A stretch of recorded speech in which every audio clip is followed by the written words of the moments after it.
Welcome to Champagne Football Lemonade Banter. This season is brought to you by the Lightweight Athletic Club. Whatever you're watching us on, please don't forget to like and subscribe. Right, welcome back to Champagne Football. We are in the semi-finals now, coming up. Yes, quarter-final review show. We are joined by the hero of last week, Jimmy Hilton, and actually Danzo from Rockdale / Wolves / am I allowed to say Rockdale? Yeah. Exactly. Okay. Is that I don't know why. Wolves, thanks for coming on, mate. No worries. Thanks for having me. Thanks for coming on, as Cheers, always. thanks for having me. Hat-trick? Yeah, Lovely stuff, mate. catching Bay. Catch him, yeah. Catch him eventually, mate. He's not coming back on. He's been banned. He's NPL 2 player now, mate. He's too busy. He's NPL 2. No, in fact, we'll need him on at some point. I know, but I don't know if it's been announced yet, has it, remember? Oh, aye. That's what, as a photo on Instagram, it was like a Bankstown City must have done pre-season. Oh, they done pre-season, it was like a cool little video. And it was like a tiny little glimpse of Bay. And it was screenshotted. I was like, if they wasted all the marketing money on Blake and Euro, mate, is that all you're getting? Just like half a millisecond.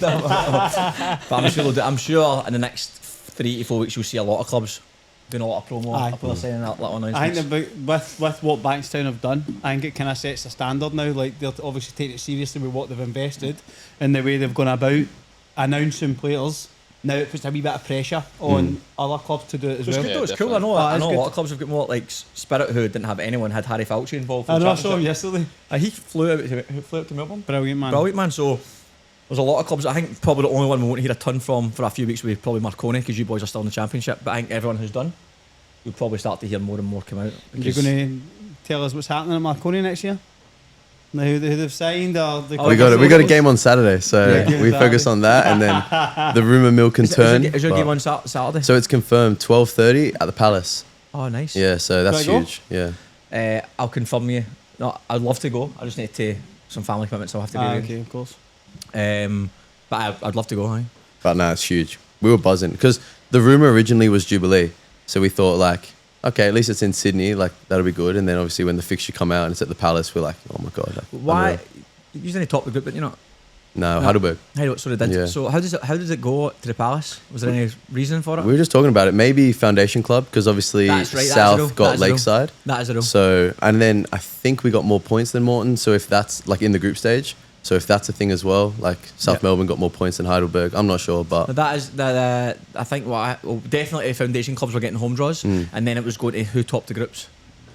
So that would make sense. Well, we both came second, but with Foundation Club. So there you go. Topped it. There you go. And where was going to go after that?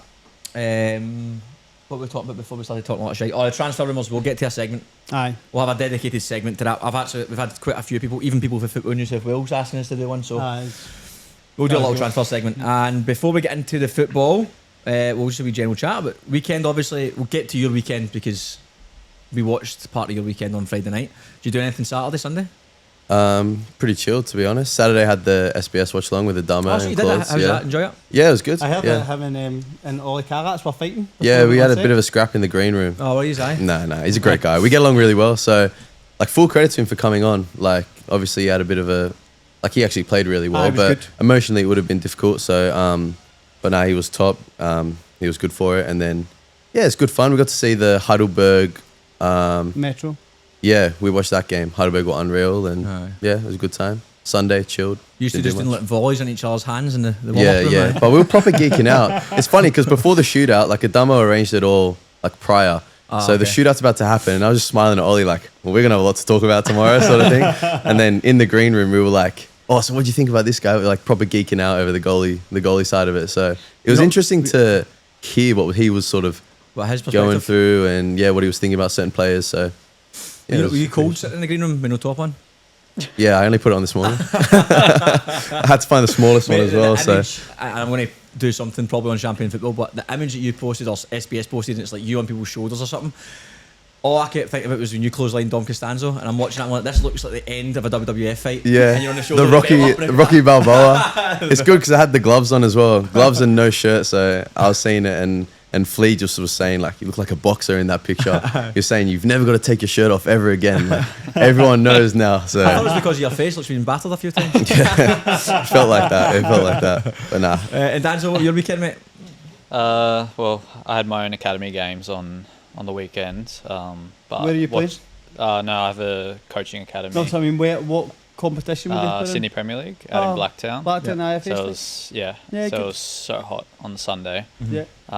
But yeah, then watching the other games and seeing what happens. Did you watch all the championship games? Yeah, I watched most of them. The only one I didn't was the Avondale one. What's your academy called? M5 football. M5? Yeah. He's training on the motorway? No, you people say it. 4 boys knocked down last night, guys. Good session. Charging my fortune and tolls. What did you do the weekend? Oh, you were in. I was in Melbourne all weekend, Melbourne. mate. I honestly cannot remember what I done on Friday. Like, Yeah, fair. my brain just disappears. No idea. But I Saturday went to Melbourne, brilliant weekend, which we'll get on to at some point. And big thing for Scotland. Scotland qualifying for Where are World we Cup. coming? Well, Congratulations. unbelievable. By the Big way, news. did you watch the highlights of that game? Yeah, That was incredible. Tierney's Like, goal. for anyone who's a football fan to watch it, The game, goals. The goals were were, yeah. ridiculous. 10 Oh, minutes to yeah, go. sorry. The 3-2. Was it 3-2 game? Yeah. Yeah. 4-2 it finished. That's 4-2. right. Yeah. Got from but- halfway. Yeah. It's one of them that it was like such an un-Scottish thing to happen. Like, so Scotland's normally 2 each, you get to extra time, or at the end of the game, the other team scores. Or, Aye, so like- close, but well done, Aye. guys. You worked hard. But then even Aye. the goals, like McTominay's is a joke. Kieran Tierney's finish is Oh, unreal. ridiculous. Like to hit that first time. No, but for the mad thing with Kieran Tierney is, so when the change happened, he's obviously a left back. Left back, aye. He sticks him on right back, and everyone's like, what are you doing? But he comes in from the right hand the side, right. so the ball spills to his left, and Aye. he hits it in his left, which is, and then obviously the halfway line goal to win Some it. of the commentary with Brilliant. the halfway goal is incredible. Like talking like go to the corner, like do this, Yeah. do this. Everybody's He wanting hits them it. just to waste time. And then And obviously you hear the commentator go, shoot! It's his double! It's his double! Brilliant. I mean, from 1998 was the last time Scotland got to the World Cup. But there's countries like Curacao, Cape Verde, I don't know. Yeah. I don't know where they are or a single player, but it's just unreal that how many teams and 48 teams. Well, it's aye. more Yeah. teams now, yeah. yeah, like Scotland. Potentially. Look at Sorry, he's sorry, proud sorry. of himself, Sorry. man. I'm proud of that one. 48 teams, but it's mad the way because Scotland's in pot 3, so you can get a group could be, for instance, the best group I think Scotland could get is like Canada, Iran, Scotland, and then one of those teams like Cape Verde or something like that. But then you could still end up with like Argentina, like whoever else. It's like you still have a stack group. You kind of want a stack group though, don't you? I think you want at least one good draw card. Yeah. Like I love Argentina. I don't think you can draw against a European team who qualified top of the group. So Scotland couldn't have a team in the group who also top of the Right, group, okay, yeah. which is good. So that avoids a lot of the heavy Yeah. hitters. Yeah, right. Belgium Like and Norway, man. Norway are on drugs, man. Norway, well, Haaland's So on like drugs. 30 odd goals or something in the qualifiers. Italy, who Italy in the playoff, aren't they? Italy's in the playoff, aye. I don't know who they've got off the top of my head. But so is Ireland. That was unreal as well, that Troy Parrott. Aye. The That was 97th amazing minute, as well, man. man. and Who was that? The interview after the game. Aye, interview after the game was amazing as well. That's the sort of things I watch. Hit Going, with the how, shoulder. Yeah, he's good off the shoulder. what'd you say? Chirpy fella, yeah, good one.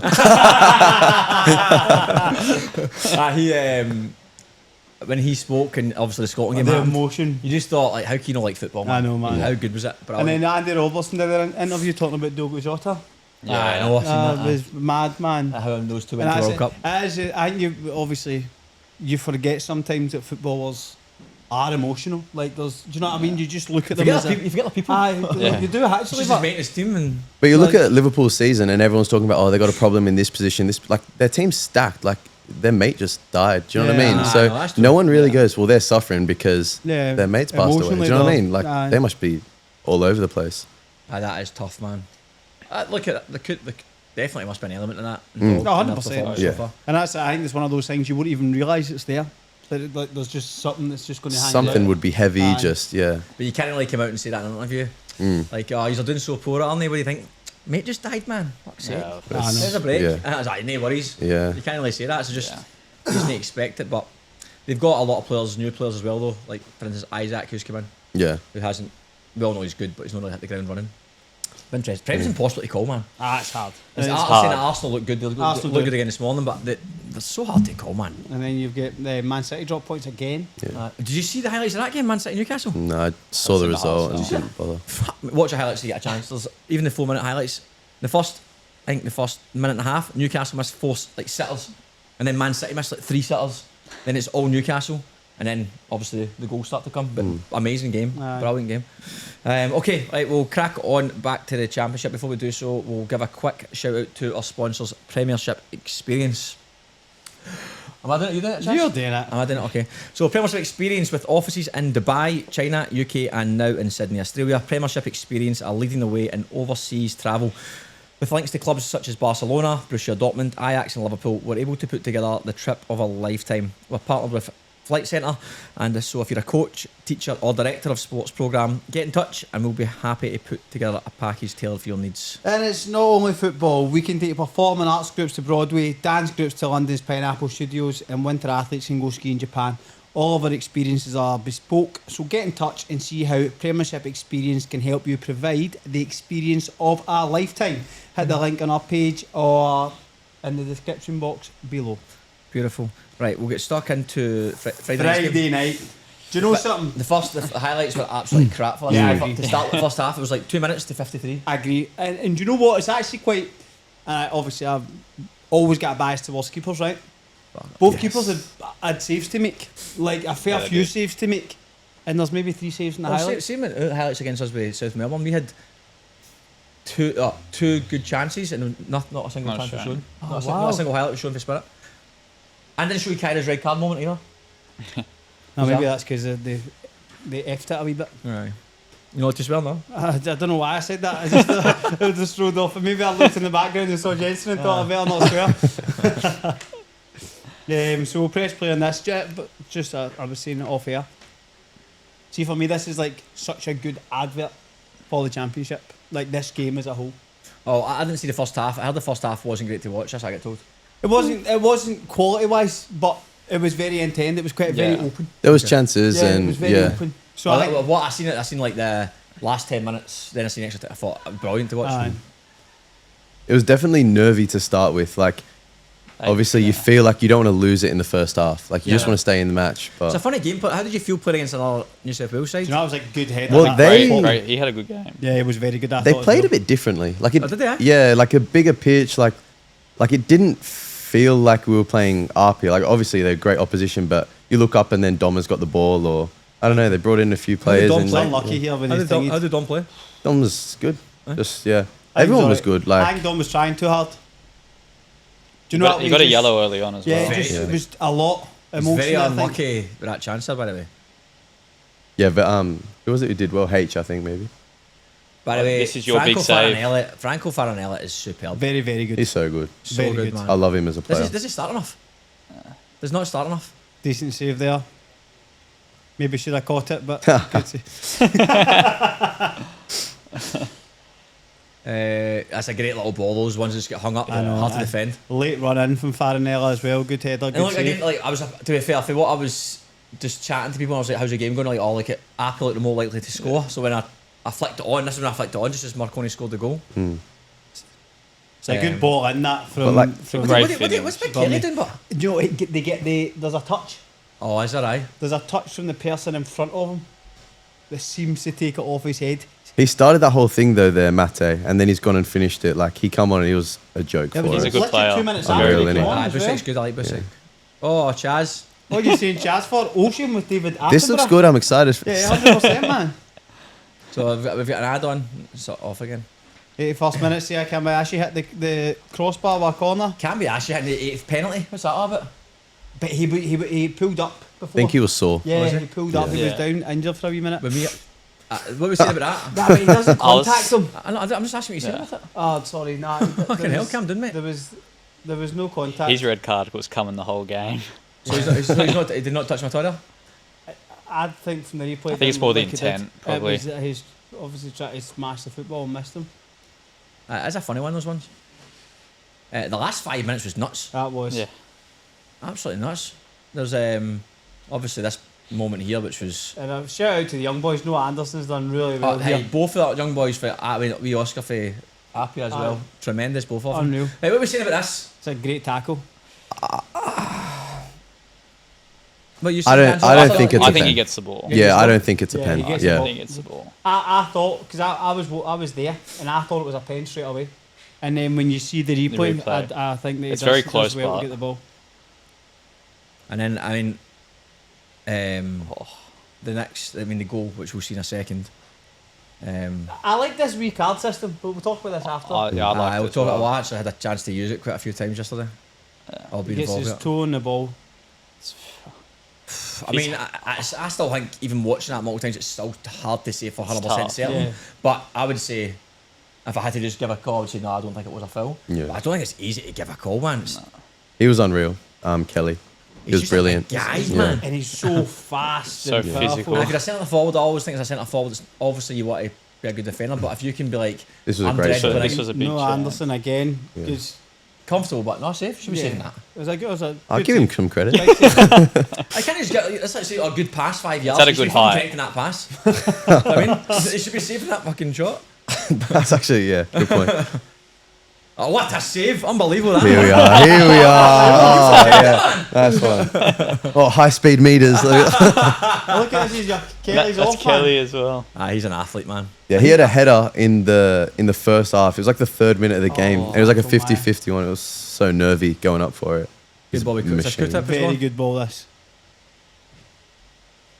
Tough chances. Right, Right, he here's a doesn't really question. see it. Oh. Does Offside. he know? That's what I mean. He doesn't see the ball. Nah, He doesn't mean that. I think he just reacts to the football. I don't think he. I can't speak for him honestly, but the header like curved. Like Yeah. it's as if he I think was he sees looking it and last just- second he and like sees it. Yeah. moves his He head. does well. Oh, He does I mean, very it well. doesn't matter if it's off his arse or what's happened. It's a goal, great- but it's a great it looks header. like he's just Yeah. reacted to That's it. it. He's just seen it and and his pen Fair was play, man. unbelievable. His pen was brilliant. Yeah. Pen was brilliant. This was a good chance any as extra well. time. So obviously happy with that last minute equaliser. Take the game extra time. 98 minutes was even last minute. Good clearance this by George Daniel. Yeah. Oh man, must be nervy, mate. Must be nervy. Yeah. But when it gets to extra time, you're almost half just thinking like, I really want this to go to pens. Oh, is that what you think, eh? I do, yeah. Aye. You back yourself for that? Yeah, yeah. Good save this as well. That was a good save. That is a good save. I Like didn't full see it. stretch. I just saw your face. That's what I'm saying.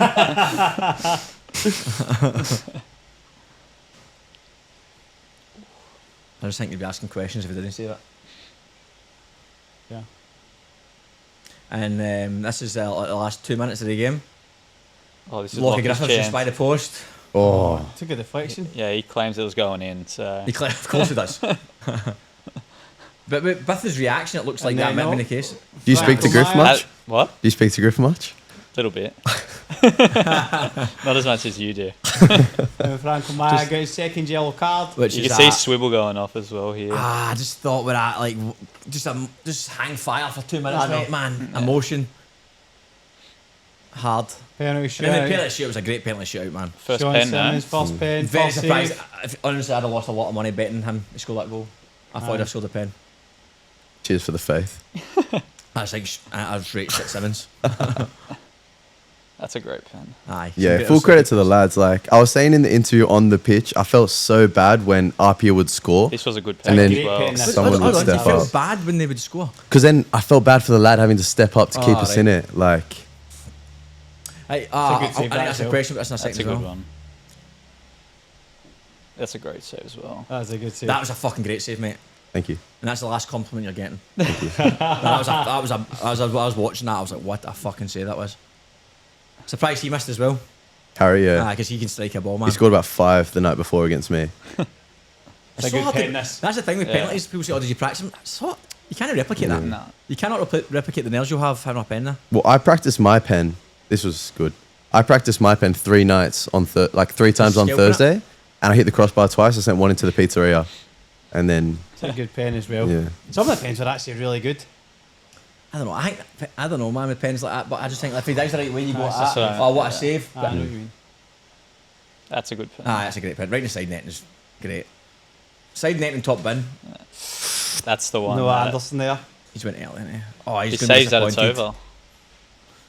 Noah's a good kid. Yeah, Is he, eh? Yeah, he's got so much about him. Like there, Ollie was trying to get in his head a bit, saying like, "Oh, 16, like you can't miss this," and Noah goes, "I'm 17." That's class. Yeah. That's class. That's So then we've It's a lot. This is a lot. It's like 8 minute highlights, isn't it? Aye. Mm. So then it went to the keepers. That's a great Oh. save as well, mate. To be fair, He's hit That's that a hard compliment. as well. I know. I was That so was- excited here. That was a great save. He was Yeah. so excited. I was giggling. I'm like, "Give me the ball." And then What a pain it is as well to finish, to be Look at fair. the confidence, mate. They're ready to run. Were you just I going to know, smash that's it the what whole I thought when I time? was watching Look at the the highlights. It just took a goal kick, basically. Last thing I said, like if everyone done that, they'd probably score. What a pain. In fact, we're saving that, man. And do you know what I love though? I love the moment where he's unsure if they've won. Like, you know, you had a moment where like you kind of went to look at the referee, you kind of wanted to celebrate, but you didn't really know that it was over. Yeah, the worst thing would have been because I was trying to figure out if we'd won. And then when I was like half about to take my shirt off, and I thought, if I take my shirt off and then I have to go back in to save a pen, like, I'd have loved yeah. that. But, nah, it was a good night.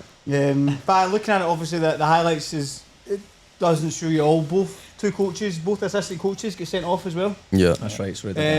So for the highlights of the championship, you look at a 90-minute game with a last-minute equaliser, 3 red cards, a penalty shootout that finishes 8-7 with the keeper scoring the winning penalty. Like It's what you want. It was unreal. Well, I think that's the thing with MLS. I always relate it to when Messi first went to MLS and stick it on. The football isn't. You're not watching because of the football. It's just entertaining. Yeah. There's goals, there's chances, and now you look at the top tier of football. How many people say that I don't really watch football that much Aye. anymore because it can get boring, man. Yeah. It can get nothing Yeah, I happens. agree. Absolutely nothing happens. I think this season so far, I've actually seen a little bit of a change. I think a lot of teams, some games have got a lot more entertaining. Aye. But I think a lot of teams have been back to 4-4-2. There's been a few old school changes. I think that the people talk about like the way it kind of shifted when Pep went in and got Ederson, right? But now you look at Pep and he's gone full circle with Donnarumma in goal, who's terrible with the ball at his feet, but he's just got a big shot stopper, striker. and it's going a bit longer now. So it seems as if we are at that point. where it's You see that? Did you see did you see the first minute of Newcastle Man City game? But build up for the back, Man City lose the ball straight away and first pass out. Like Man City still play like Man City. But I feel that they do it less because This is a not to take not the how piss. often do I watch How it. often do you watch Man Aye, City? fair. I'm just looking at it from a Donnarumma, knowing that he's not good with the ball at his feet, and knowing that they can't do the same things with him that they could with Ederson. There has to be a different dynamic to how they play, because Donnarumma versus Ederson is like. But the only difference I see there is I don't know. Ederson obviously goes a little bit longer, more accurately. But Man City still build up from. But I think what you're trying to say as well is they played Bournemouth at the Etihad, and rather than trying to outplay Bournemouth, which is like you'd put your house on Pep's trying to outplay Bournemouth at the Etihad. Last time they played them, they just sat in and counter-attack, and they won 3-0. I think they beat them 3-0 at home. So like, I think what you're trying to say is like when you've got big striker, big goalie, and then a team like Bournemouth who can play and press, he just goes, all right, we'll change it. Do you know what I mean? Different dynamic, yeah. A different dynamic to it. Well, I think, mate, if you just say what he said, maybe I'd agree with you off the bat. Sorry, thanks. I appreciate that, mate. I appreciate that. Knowledge. Appreciate knowledge. that. Well, I think that's what Haaland gives you in it. Because that's not in a sort of 9 that you'd have imagined. Aye, 100%. Something like Pep signing. But then the whole world just went, let's all try and play like Pep. And then football got a wee bit boring because like these aren't playing in the same style. Aye. Or same quality as it. Because that is it. I think that you do watch it for entertainment. Do you know what I mean? As much as it's. And that's what the championship's been like. When Fornaroli signed for Avondale, like how much buzz did that get? And then you get like Noah scoring against Wollongong, for example, a 16-year-old, or that Gonzalez 17. scoring last week. He might have been 16 when he scored. Well, Gonzalez, the 16-year-old, scoring last week. Do you know what I mean? And then amazing. in the semi There's as good well. storylines. Exactly. That's the sort of thing you want to see. Little storylines like that. You could pull out Like, a few like yeah, that. young players getting a chance. Yeah. That's it. Talking about both teams here, because obviously we've got 2 New South Wales teams. Appy unfortunately out. Been nice to see them in the other semi-final. But the way the draw worked, Marconi obviously in the semi-final against Morton Excelsior. Looking at Appy's campaign, this is a conversation I had after the game. I'm maybe not going to ask you because you're still in the competition, but you two boys, and I'll have my say as well. What's your opinion on Appy's campaign in the championship? Was it a success? Not obviously they wanted to win it, but what do you think? I'm assuming in their eyes they would have wanted to win it, because they won the premiership, they won the grand final against us. But it's tough when you bring in some new players like Dom, and they brought in others. It's tough. It's always going to take time, but I'm sure they would have wanted to go further. Of course, I think they wanted to go further. I mean, as I'm saying, like, success is probably the wrong word, because obviously the success would have been only, did we win it or did we not win it? Yeah. But how the whole tournament's been as a whole, considering they were a bit of a juggernaut going into it. Well, they would have been one of the favourites. One of the favourites, aye. 100%. I think that they've had good moments and not great moments. Look, I think that with the players that Apia have, I think they maybe should have won it. I think that obviously they've lost Jack Stewart injury, which is massive for the weekend for against Bayswater. Segreto has been injured as well again. Presley got injured in your game. So did Farron. Sayan sort of limped through it. Can be Ashi. So I think that the injuries at a poor time has maybe cost them. But I think it's maybe a bit disappointing. I think you two are just so polite and political. Just maybe not too sure. Disappointing. I think it's disappointing. I think, man, they got a shit ton of money. Their squad is a joke. Almost everyone.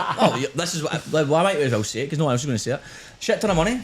They've got their squad. Almost every player in their squad would start in almost every single NPL 1 team. Yeah, I agree. So the injuries is a shite argument. We got injuries. I'm sure you get injuries. I'm sure fucking Wait a lot, injuries. yeah. I'm sure Avondale probably get fucked out because they're the 2 centre halves getting injured and Town's carrying a knock. So I think, considering they lost to Bayswater, considering the probably performance that everyone was hanging their hat on was the Sydney United second game, like, Apia were really good 4-0. But in hindsight, Sydney United were very poor the whole competition. I don't remember a game in that whole competition where I went like, Apia looked shit hot there. Yeah, fair. It is like devil's advocate. It is fine margins. Like they lost 7-8 on a shootout. Like I know I'm still in the competition, so I'm trying to still be a bit like unbiased. But like, say they win that shootout, they're gonna play Morton in a semi-final, 1 win away from the final.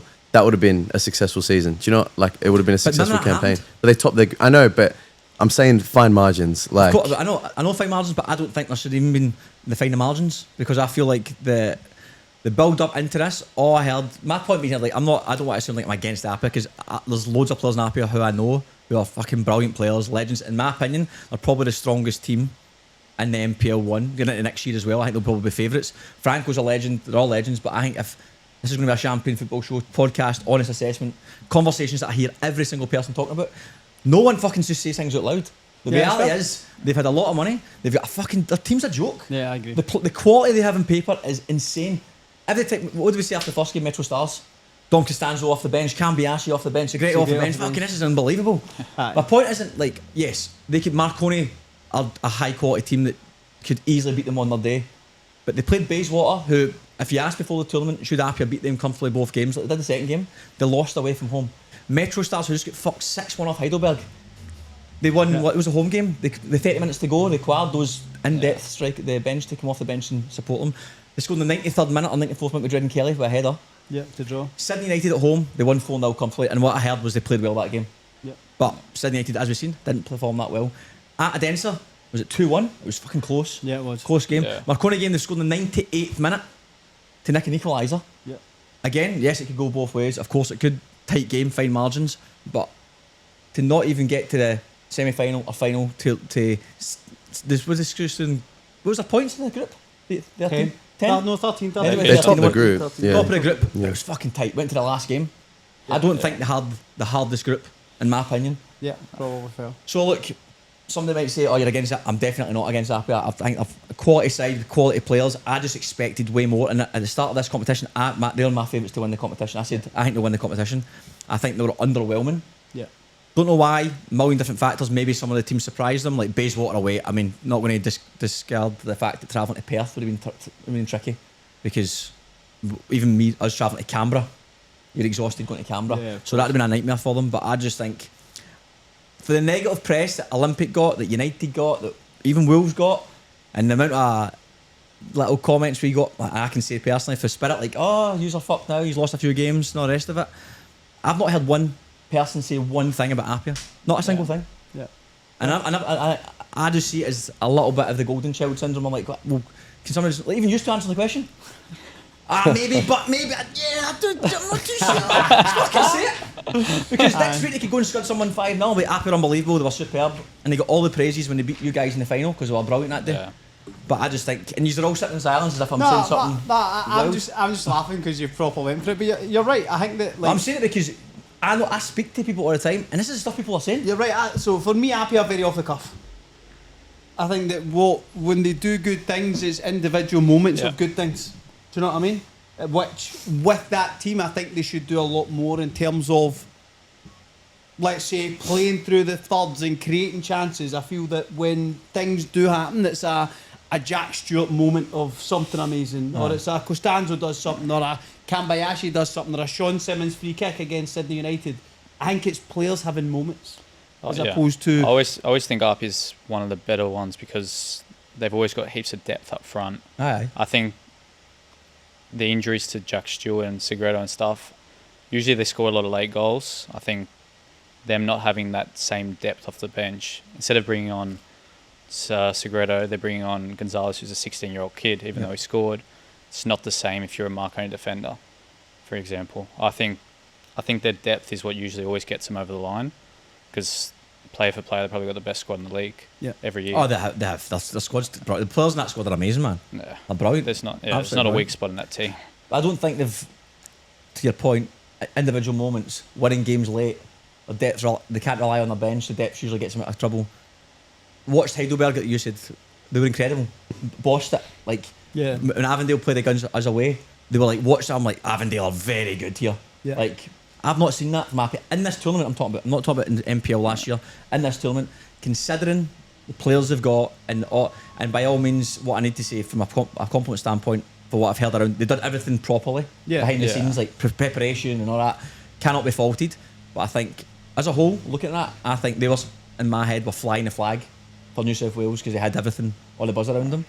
I think I was underwhelmed by what they did on the pitch. I think Arpis' situation is going to be similar to Avondale's situation as well. Them getting knocked out, I think they probably would have been one of the favourites to go through. Well, we'll get to the Avondale game in a second. Obviously, a little bit different context to the Avondale game because of the red card, which we'll get. And they had some injuries. Have you seen their two centre halves? The centre back hadn't played. They're both like 6 foot. The actual two starting centre halves, like 6'5" monsters, like big monsters, and they're both decent, and they're both missing. And then Abdullah, who's one of our main players, he was on the bench. Their coach change as well, Avondale? I think before the tournament started. Oh, was it? Yeah. Okay.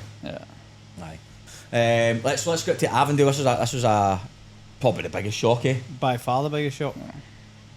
But the red card obviously changed the game dramatically. But I think that looking at from what we've seen of Morton so far, like I think that they actually look like they do play decent football. Yeah, lots of goals in that team. Kit's lovely, isn't it? Mate, the old school Arsenal kit. Lovely kit. I love a retro kit. Do you think this was a red card?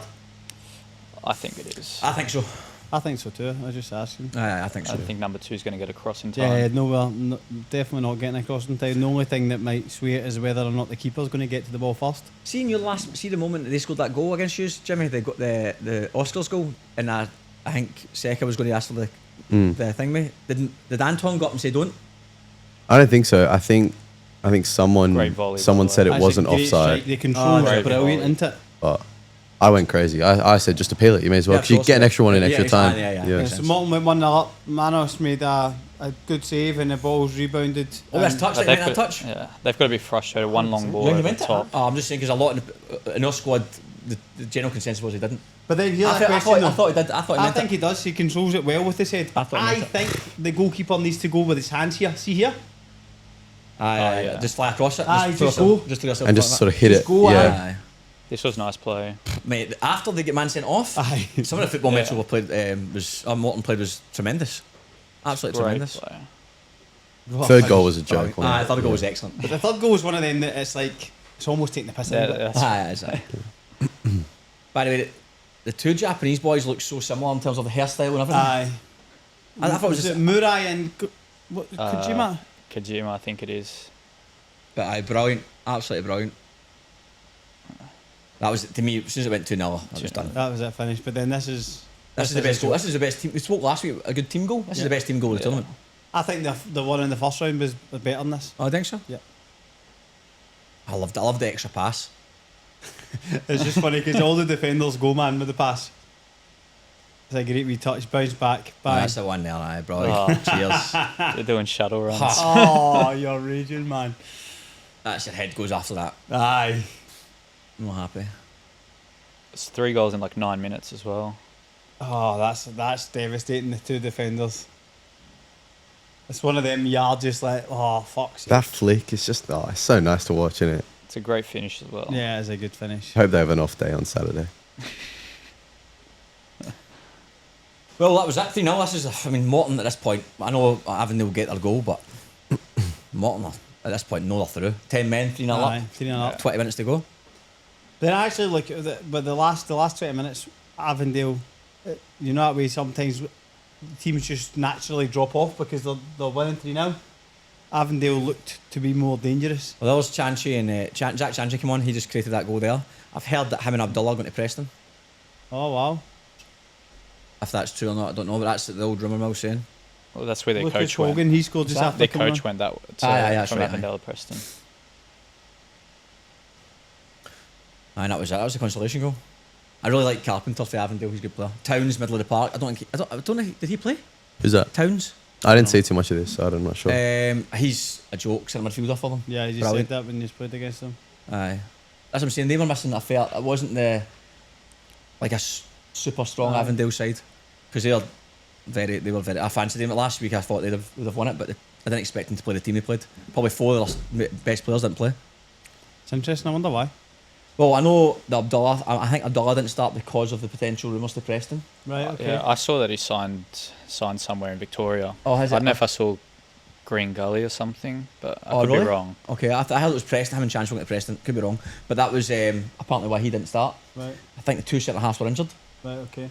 and I'm not sure if Towns didn't start. I'm going to assume injury. I don't know else why he Yeah, wouldn't okay. start because he's quality. But he But might have started. as you say, it's probably the biggest shock of the weekend. Is that one? Yeah. Oh, I couldn't believe it. Couldn't believe it. So But- now, obviously, you play Morton next week. How you feeling? Well, we haven't seen each other since the game. Okay. Obviously, we played Friday, so we trained tonight. So I just imagine the feeling will be good. Like coming off a win like that, you just have a bit more energy. You're a bit more excited to get to training. I feel like you can get carried away with how high you feel after a game, but as soon as you sort of get to football, you talk about it, you start preparing, all becomes a bit more normal. Morton look good.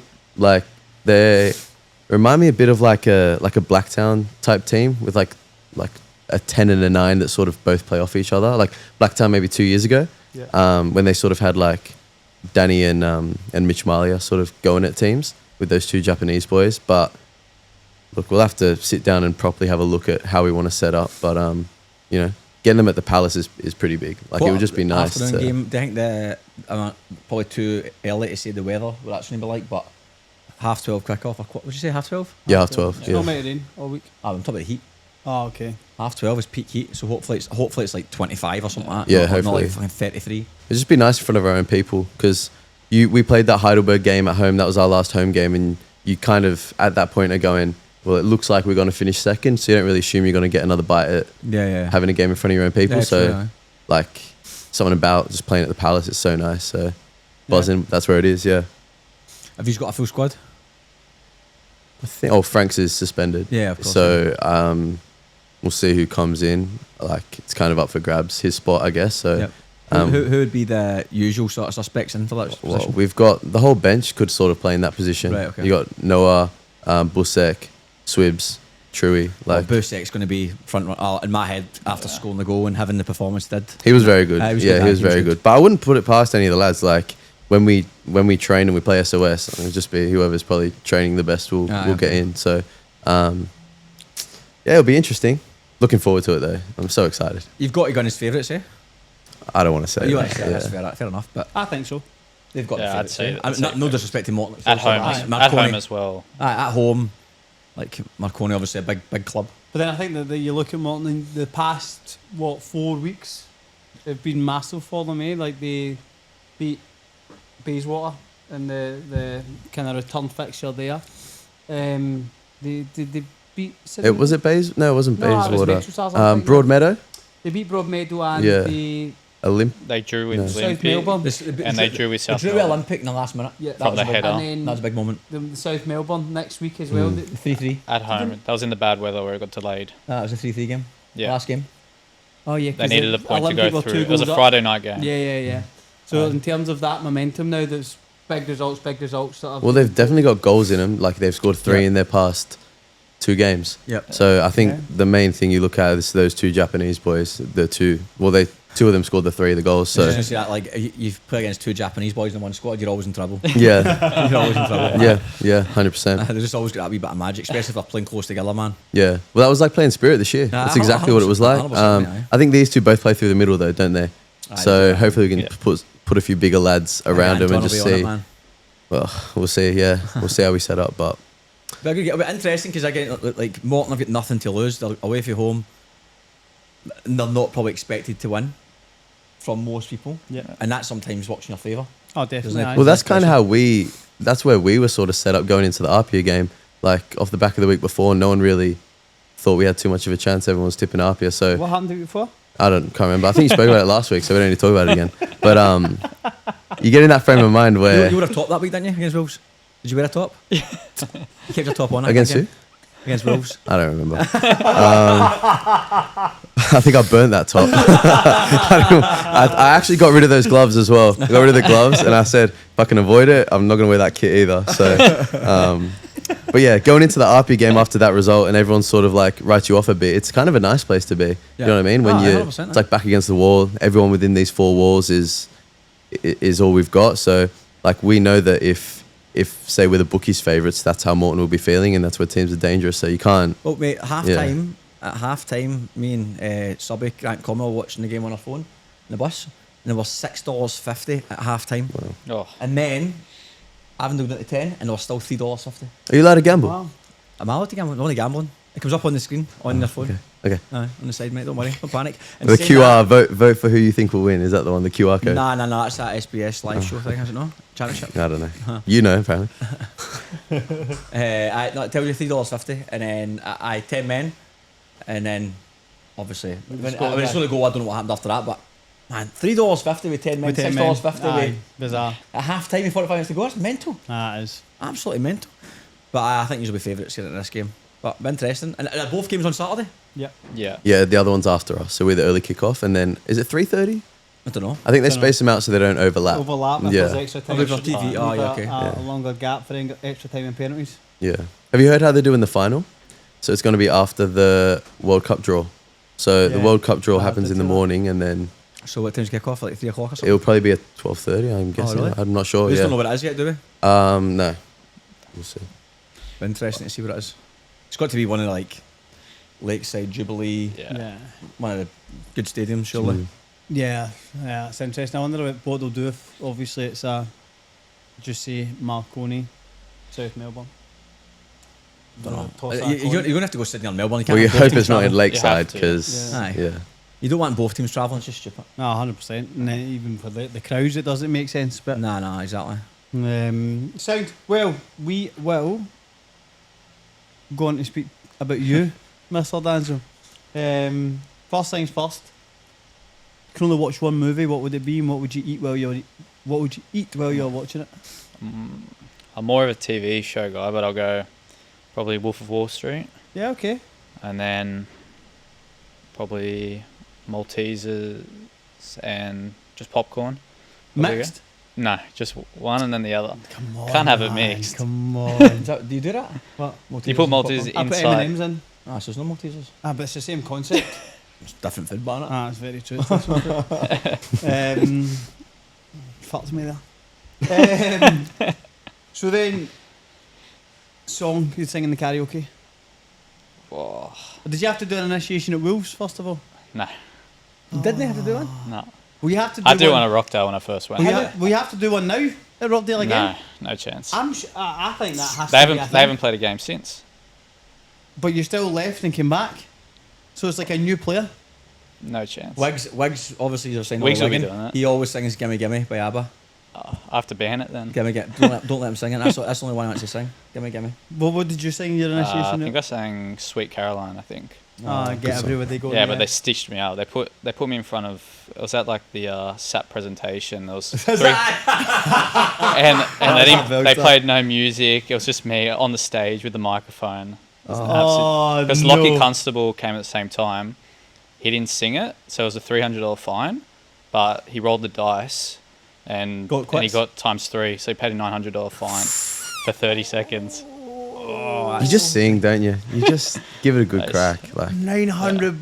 That's devastating. But then That's a big one. for you at Rockdale, but that's like half a week's pay. You know Nah, what I mean? that was the first year. It wasn't that much. Did you boys for the so no one at Wolves sang a song? No, because the first time was Hobart away. I think everyone was probably like a little bit nervous, and no one wanted to sing it. Basically, the day before, That's poor. because they basically brought it up at the lunch we had, like just before the game. No one's gonna sing it just before the game, because we went out for dinner the night before. Yep. In like this crowded place, it was super loud. There's actually karaoke happening downstairs. And you didn't think of doing it? No one thought of it. I wasn't gonna bring it up. It's probably not your duty to do that. We did it we did the Italian restaurant the night before, and all the boys sang. Physios had to sing. The young boys had to sing who'd been there last year, hadn't been on the away trip before. We got like fucking 10 songs out of it or something. That's good. Brilliant. Brilliant. What's next, Chaz, on your questions?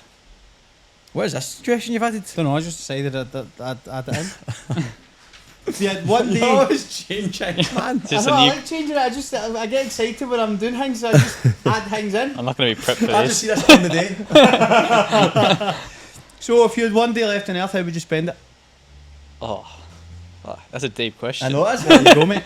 Uh, You can wake up wherever you want in the world. There's no rules around what you're doing. I'm a pretty calm guy, so I don't know. Killed me here. Brilliant, mate. I'd say go watch a Barcelona versus Real Madrid or Clasico game. Should have waken up in Spain. Yeah, Aye, okay. Don't mind that. and then go to the beach in the afternoon. So the game's in the morning. No, games at night, beach afternoon. Then that early kickoff El Clasico. if they can put it at 9 a.m. even better. You can answer the same question. Yeah. That's the day. The last day on Earth, you went to watch one game of football, went to the beach. Yeah, Is it? Aye. chill. That's pretty chilled, aye. Oh, what would you do? It's not about me. It's not about me. I didn't even know this question existed until 20 seconds ago. We didn't until 20 seconds ago. Yeah, I just take my dog to the beach. I think it's pretty boring, but I give my girlfriend too. She can come. I take my girlfriend and my dog to the beach. James, where are you going? Just go to the beach. And then that's me away for the rest of my life. No, we have a nice time. So yeah, we go to the beach and then get a coffee or something. What do you mean? I remember your girlfriend's not involved in your last She's date. obviously there. I don't need to mention. These are good clips on social media. These ones. Make sure to tag the message on social See, I've tried to drag in you, bring you down with me. Then I'm sorry. There's no need for that. That is unbelievable. So that's it. The last day enough. All right, lads. Ah, shit. I spent the last night without my girlfriend. Clip that one. I'm clipping that. Yeah. Aye. Nice. I'll be getting clipped 100%. That's good. I'll put it out the night before your game as well. That's fine. I've not slept a wink all night. My missus is that. Yeah. And then we're going to go. You not usually ask another question. Oh, you asked the karaoke one. So you did. So MPL transfer rumours. Well, should we do that before? Yeah, Let's do Danzo's career first, because that's a nice lead into what's happening at Rockdale. And Yeah, that'd be nice. nice, know what I mean? Thingy and that. Aye. So tell us about your footballing journey, mate. How it started, and obviously it's finished. Well, not finished, but it's ended up with you spending the Australian Championship at Wolves, and obviously back to Rockdale. Well, I grew up in Wollongong. Yeah. So I'm a Wollongong boy. Played local football there until I was 7 or 8 at Balgownie. From there went to P22 like most did. Okay. Yeah, so my P22 team was I had Joel King in there and Dylan Ryan. Yep. From there went to Institute with Yep. Carlos. Yep. In that team, and then from there, when I was there for 2 years, and when I was 12, turning 13, I moved overseas to Spain. Why Spain? My grandparents are Spanish, Right, but my parents sort of could work anywhere, and they were like, I was doing well here, so like might as well just go over for experience. train in a couple of clubs. Can you speak Spanish? I couldn't when I went there, You but can I could always understand. The Yep. problem was I just couldn't speak. Yeah. So yeah, I went over there. I was there in Barcelona for a year and a half, just at a local team. The second season, I started playing up a year. How old were you, sorry? I was 14 at that time. How was your standard at that level? Oh, good. Aye. It was super competitive. You're playing. Everyone associates like tiki-taka with Spain, but it's a lot more direct and physical than people Oh, is it? Aye. think. Because like we had Barcelona in our group, and you're playing against Barcelona, and no team's really trying to outplay Yeah, fair. Barcelona. Aye, aye. Fair. Yeah, and then after the second season, so the first year I joined halfway through season, so I only did half a season. And the second season I played up a year in the 16s.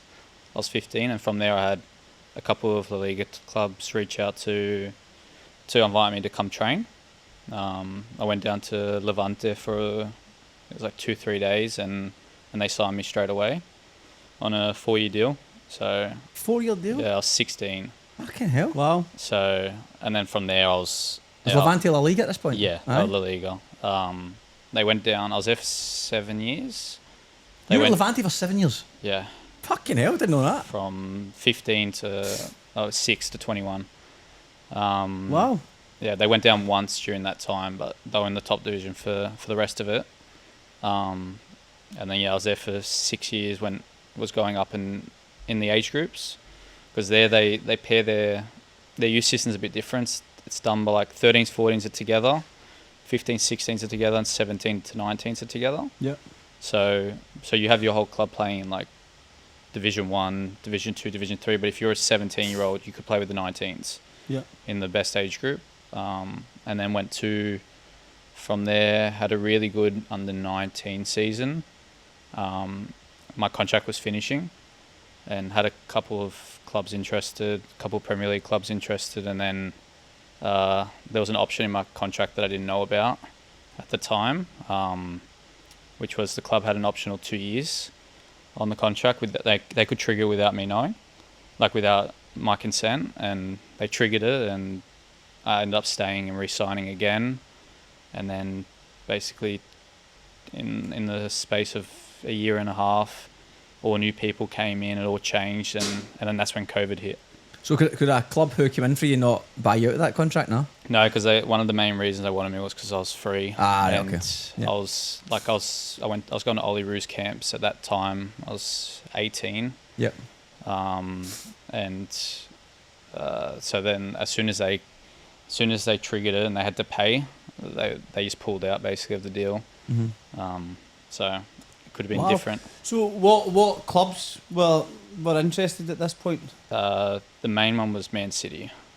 Jesus Christ. That was the main one. Wow. It would have been for their 23s at the time. Yeah, cool. But then I changed. I stayed at Levante, and I played after under 19s. It goes into men's football, so I played in the reserve team, which played in 3rd division. So it was still a high level, but that first year I didn't play much. I was young. They're always fighting relegation because you come up against men. Yeah. The year after I went on loan to a 4th division team. We got promoted back Oh, class. straight away, and then after that COVID hit, new TDs came in for the year after, and basically brought in 16 players in one window, and said there was no room for me. So I was sort of stuck in what to do during COVID. Mm-hmm. Had a couple of deals fall through in Europe. Like and with who? then- Pardon? With who? There was a team in Croatia's top division and a couple in Netherlands 2nd tier. Yep. But then I was with an agent at the time, and they said, go back to Australia. You can we'll get you in contact with a couple of A-League teams, but they obviously weren't too big in Australia, so they didn't really know anyone. They only knew John Aloisi from one of them played with him. So I went to Western United for a couple of weeks. This would have been now January, so it's halfway through the A-League season. Yeah. So they're not really looking at players. They're more. It was the year Western United won the league Yeah, okay. with Diamanti, with all them. Yeah. So as soon as that fell through, I had no club. Basically, no one in NPL knew about me. No other A-League team knew about me because I went over when I was 13.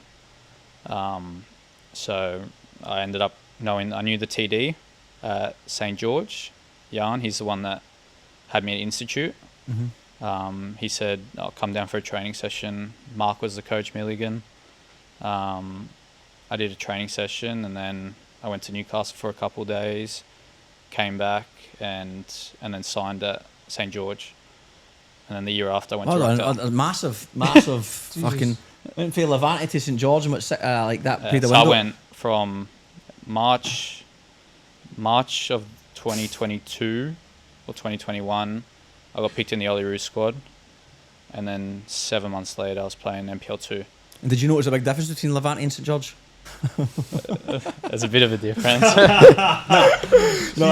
Before we get to the NPL and blah, blah, blah, blah, I want to just talk about Levante a wee bit, or Spain in general. So, when you went over there, obviously a youngster, were you staying with your grandparents? No, my family moved over. Your whole family moved over? Yeah, okay. So my younger brother and my 2 parents moved over. I mean, so you had to go to school there as well? Yeah, originally I went to a Spanish school, and then I went to an international school. So it was all in English. But I take it you're fluent. Are you fluent I'm in fluent in Spanish? Spanish Yeah, now. I assume so. Yeah, and then when you went into the senior environment, and you said it was like, what you said, 17s and 19s together. So was that predominantly? That was your senior football at that point. Yeah, so that goes to full time. So all mornings, 5 times a week, and then game. So what's a typical? That's your typical week. Yeah, Monday to so Friday, you go, weekend. Yeah, it would have been like Monday session, Tuesday would have been rest, then Wednesday, Thursday, Friday, and then potentially Saturday, and then game Sunday. Right. Okay. And you've obviously had a little look at, say, A-League here in Australia and how that full time. Do you see differences in how the A-League full time is versus the Spanish full time? Yeah, it's more so. Obviously, there's a lot more players to choose from in Spain. The pool of players, there's a lot more, and obviously the A-League's gone for a younger sort of dynamic now. So when I was there, the second and third division Spain is probably equivalent of an A-League, I'd say. Like your Melbourne Cities and stuff would be like a second division team. Right. Okay. And then your lower teams are probably in the third division. Yep. But third division Spain's it's a tough league. Yeah, I can imagine. That's where it's the difference from like playing on big fields. You go on, instead of playing at the new camp, you're playing at like a parkside stadium. It's like it's a little artificial. It's not even legal size. Yeah, you're playing 35-year-old. Yeah, some of them. So it used to be, when I was there, there used to be 5 groups in third division. Now they've changed it to 2 groups. What do you mean 5 groups? There used to be 5 groups of 20. So the third division's got 5 groups It of had 20? It had 100 teams. So it's like multiple divisions within the one division? Yeah. Right. So Is it now, professional? Is every team in that league professional? most teams are. Yeah, right. It's fucking mad. But then the pay's not as high. Like for So how do you get promoted if there's 5 divisions within the third division? So the winners went like automatic. No, the winners of the 5 groups, they'd like play off. I think 2 would go up, and then the other 3 would have like a second chance. Right, and then they'd play. So if you came 4th or 5th, you'd have to win like 4 playoff games home and away. So it went for ages. It went for What a ages. mad setup that is. Yeah. Why so, doesn't it have a 4th division? A fifth So division? now it's 2 groups in third division, and then 4th division's got 5 groups, and then 5th division there'd be like 20 Well, groups. what's the reason by having groups and not just having another division? Probably because the travel probably I'd Right, say okay. plays a part, and also obviously they're not getting paid much. So like a good wage in third division might be like 60, 70,000 Australian, 80,000 Australian. And the third division's still alright, but So like it's good, but they're full time. that's still, yeah. So And another question I wanted to ask was more regarding like when you were like 13 going through to maybe 16, 17. You're on your own academy now, and you obviously have probably seen around the NPL youth. How do you see the differences between like that's professional or Levante you've set up versus maybe what we've got here in Australia? I think I'm not going to say quality of player, but I Yeah. just mean like how it's ran, how it's operated. there's a difference in the mindset of player, I'd Right, say, okay. in my opinion. Like the drive and competitiveness from a normal player in Spain is probably higher than the one that's in Australia. Why do you think that is? Well, I think from my perspective, I'm from the Shire. Like I live in the Shire, so there's like the season finishes, the winter season finishes, and there's 20 different sports that kids go play. They go play Oztag, they go play whatever, basketball, footy, whatever it is. Whereas in Spain, it's at the age of like 9, it's 11 months, 10 months of games. If you have a bad season, like you get dropped, another one will come in who's just as good. Mm-hmm. Whereas here, because there's probably not as many players at a certain level, if you're the best kid in the team, even if you have a poor season, you're not going anywhere. They're not going to release you. And you lose good athletes to other sports in Australia, hey? Yeah. Like you got good athletes playing rugby league, cricket, 100%. like everything. AFL. A younger age, aye. A younger age. Like, yeah. Spain's probably 75%, 80% football, and then 10-15% basketball and 5% tennis. Yeah, okay. And that's it. There's nothing else. I spoke to someone. There was a female goalkeeper who was like at that age, a kind of scholarship, like going into a good environment football wise. But she was offered I think it was like a big cricket scholarship. Oh, Yeah. tell us. And it obviously more than doubled what she'd have got playing football. And off she went to play cricket. There you go. So as is just to obviously your point is that there's so many. There's other so many sports that have options got here, money, and more also money than it's football. half the population of Spain, for example. So Yeah. you're already at a disadvantage, and then you're losing kids to other sports. So it makes it harder to compete with those countries. Mm-hmm.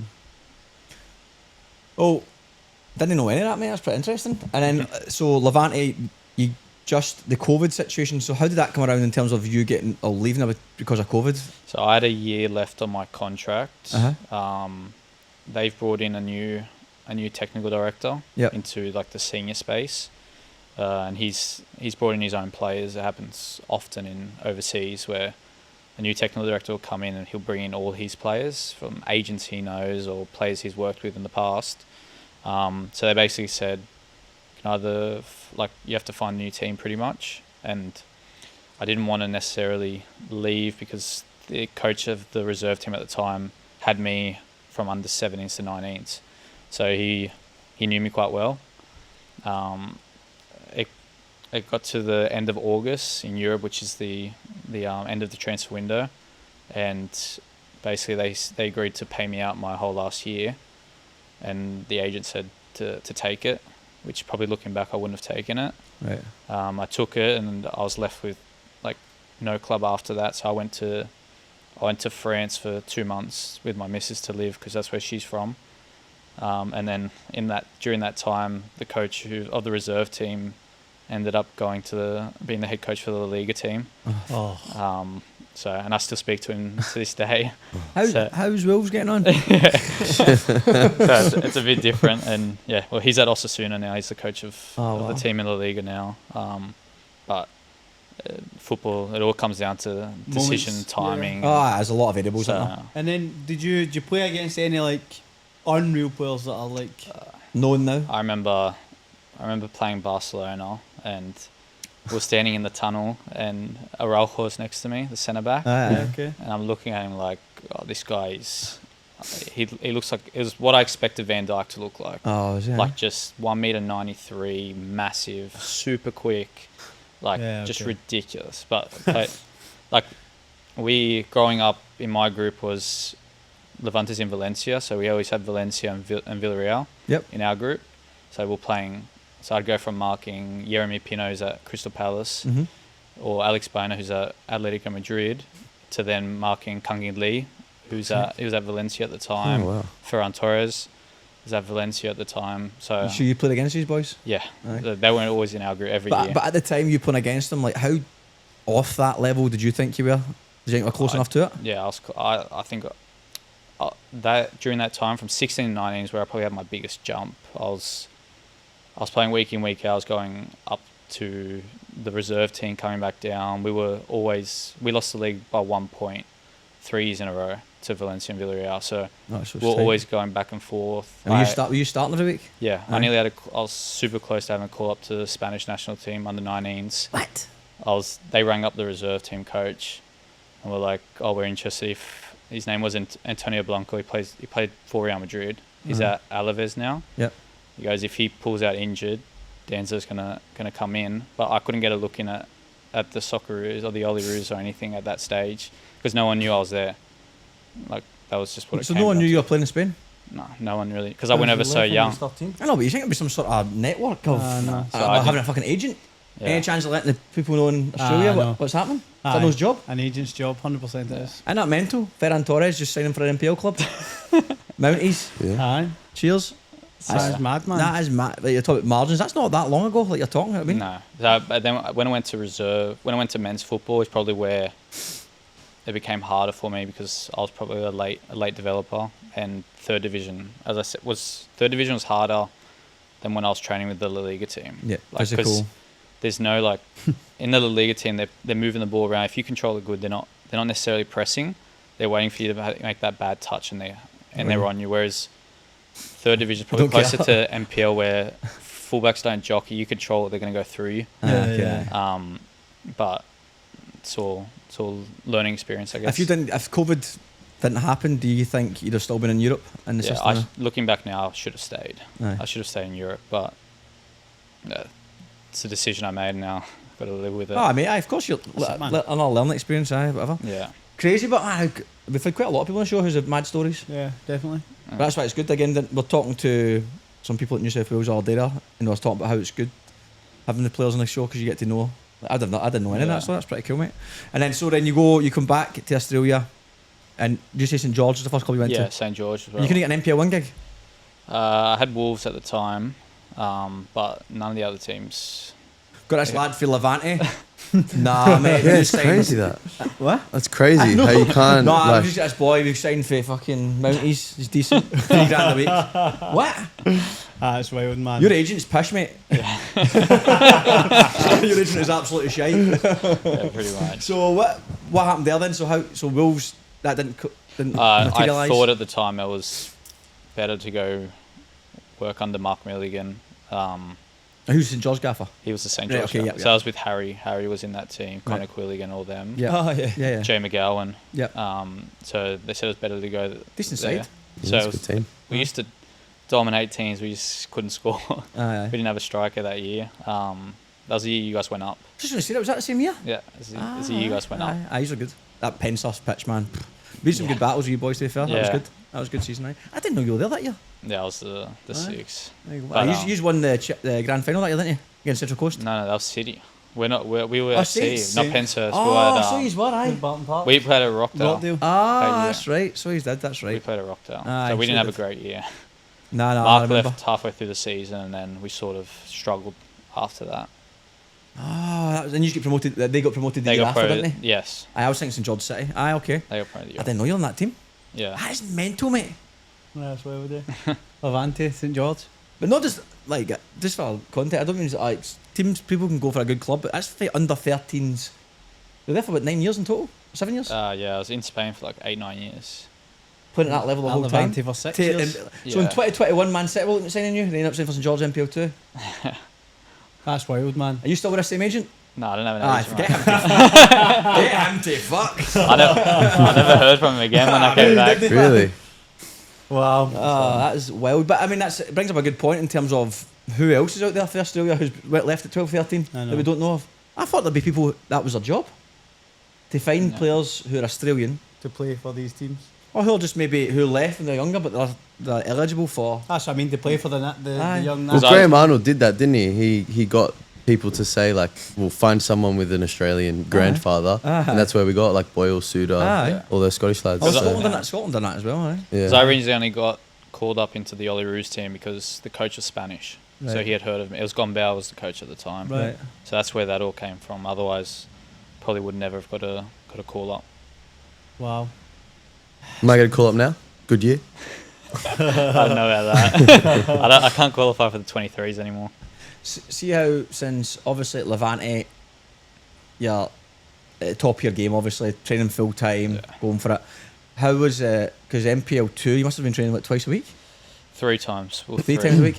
So did you find that psychologically hard? Yeah, it was hard. I was training in the morning with Mark, and then I was training. So I was living in Wollongong, so I was travelling up for 9 a.m. start, traveling back and then going back up to Rockdale. So was it just one-on-one stuff? Just you were doing, one-on-one. Matt? Yeah, So okay. I used to do 6 sessions a week at that stage, Yeah. which helped. But obviously, it's a different Type of training. dynamic than training every day in With Spain. a squad, Yeah, yeah, wow. 100% full-time Yeah. environment.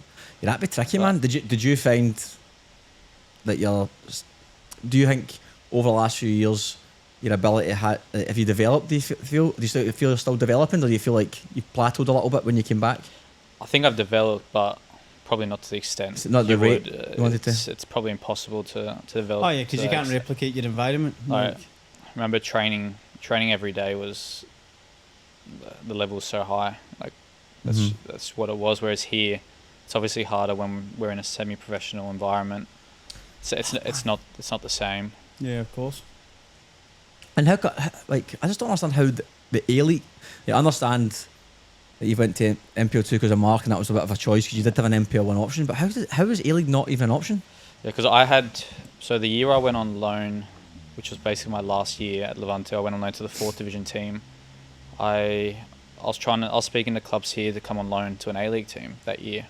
So I was speaking to Jets, to Melbourne City reached out, but none of them would offer it anything because they didn't want to pay wages or whatever it was. Mm-hmm. So I ended up going on loan to a 4th division team, and then the year after, then all this happened, where COVID came in and everything changed. Because that Ollie Roos camp in March got cancelled 3 days before through COVID. One of the teams got COVID. I think it was Brazil or Egypt, something. So if I go to that camp, probably everything's different.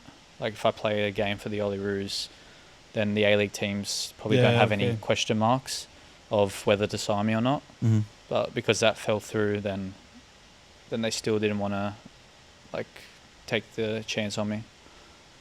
Wow. And then so you're at St George you said you left halfway through the season? No, Mark left halfway through the Mark season did. to Adelaide. Yep. A Spanish coach came in, Nefta. He was Yeah, at yeah. Mounties. Nathan Gonzalez, yeah. He was at Barcelona, wasn't Yeah, he came. He did like the La Masia, the younger stuff. he? Yeah.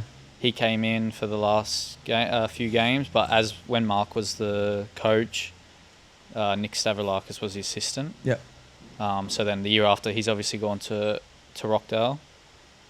Mark's gone to Adelaide. I've gone to Adelaide for a couple of weeks. They said they wanted to sign South Australians. So then I've come back and I've signed with Rockdale. And I've been there since, really. So that was 2023? It would have been 2023. I've done 3 seasons at Rockdale. So This will be your third season? no, this will be my 4th. This will be your 4th season? 23, 24, 25. So the first year, how did you do the first year you were there? Second. Was That was the where year there was that no RPL, finals. Like, done ridiculous? It was like there was like a point between the top 4 or 2 points, wasn't it? RP finished on 65. We finished 59. They won about Well 6 done. points. Aye. memory, Happy were good. yeah. I remember Happy being good that year. Yeah. And then the year Then the year after we won it. that was the year you won it. Then 72. last year. Yeah, okay. Yeah, okay. That makes sense. Aye. Yeah. And so Rockdale, have you had Paul Dees your gaffer every The single whole year? time. Aye. Yeah. How's it been? Obviously, the second year would have been amazing to win the cup. Second was incredible. The second year was something special. Like you could tell in the group. I remember Chock saying it on here as well. The group was super bonded, or really close together. And also we had the deepest squad in the league. I think, which when you're bringing on like Dean or So, we were bringing on Blake. We'll bring on like Moody. We'll bring on all these players that.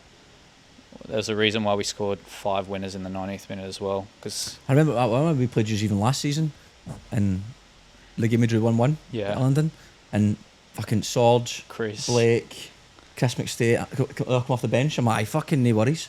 Yeah. You've got like a few 17, 18-year-old boys coming off the bench, Yeah, man. it's It's hard, stacked, man. That's so no, but my time at Rockdale's been really good. I've enjoyed it. I think in the NPL space, it's like one of the better ones, and getting to know Paul a little bit more during the years. Obviously, my style of play, I like to get on the ball, so it probably helps me with the way the team plays. That a lot of it comes through me. Who do you get on with most in the team? Well, because the team changes so much, but Cords was one. Lockie Constable. To be fair, pretty now, especially next year, a lot of the boys are going to be the same age. Yeah. So, what are you laughing at? Nice. So You got a lot of friends. Who's going to be there next year? I will get to the transfer news. We'll get to the transfer news. What was I going to ask you about Rockdale? So one thing I found again playing against you, or even watching you, is I feel like yourself and Chalk had a good relationship with Euro in particular. Yeah. I feel like Euro's obviously goal scoring was a joke, but I felt like a lot of success when you two were on it. Yeah. He was on it even more. So did you find the exact same thing? Yeah, obviously a lot of the game was planned upon getting Chalk facing forward, whether that's through me or through Constable. But obviously, as soon as Chalk looks forward, then Euro's the most lethal player probably the league's seen. Aye. Any half chance usually ends up in a goal, and obviously as a player, it helps you when you got match winners up top. Mm-hmm. What happened in the last 10 games of the season? I think it's probably a mixture of a lot of things. I think a lot of the boys were sort of breaking down. That was when I came back from Newcastle, so I had a hip strain the last 7-8 weeks. There was obviously rumours about Euro, Blake, and Sorge. Did that think that affected the changing room a little bit? I don't think it affected the change room, but probably on a subconscious level, probably affected them. Right. Okay. But then I think it showed the character where we went into the semi-finals without winning the last 8 games. We had 2 losses, 6 draws, and then winning back-to-back semi-finals. I think showed what the group was about. Yeah. But obviously, it wasn't too fun those 8 weeks where we couldn't get a win. Yeah, it was crazy because you went on a run during the season. It was like 13 wins or something like that. Yeah, I think after we played them in the second round, I think we were top of the table for a little bit. Mm-hmm. He's a flying, eh? And then You just won in like 15 or 16. Yeah, Aye, wasn't right. it? And Yeah. it just it sort of capitulated a wee bit. It was bizarre how it all just seemed to go from so high to so low so quick. Any more questions, Chaz? I was going to talk to you about Newcastle, but any more questions about Rockdale, etc. No, I was going to Wolves? ask. Just that's how I was going to go on to the Wolves. You ask about Newcastle? Oh, so still on that sort of, to stay on timeline. So I remember last year there was a lot of rumours. You said obviously Euro and Blake were going to go, and then we had Danzo's might go to Jets. That was old transfer rumours. Can you talk about that? What happened there? Yeah, I went down for I think it was like a week and a half.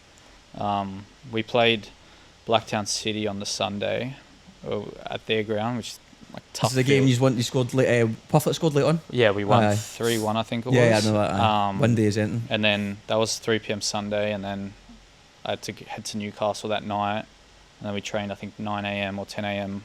in Newcastle, and we did I think it was like 13 days straight, and then we played a game against St George FC at Barton Park on the Wednesday of the following week, and then after obviously I know Mark and Stav, but they told me that the club was going to go in a different direction and sign younger players.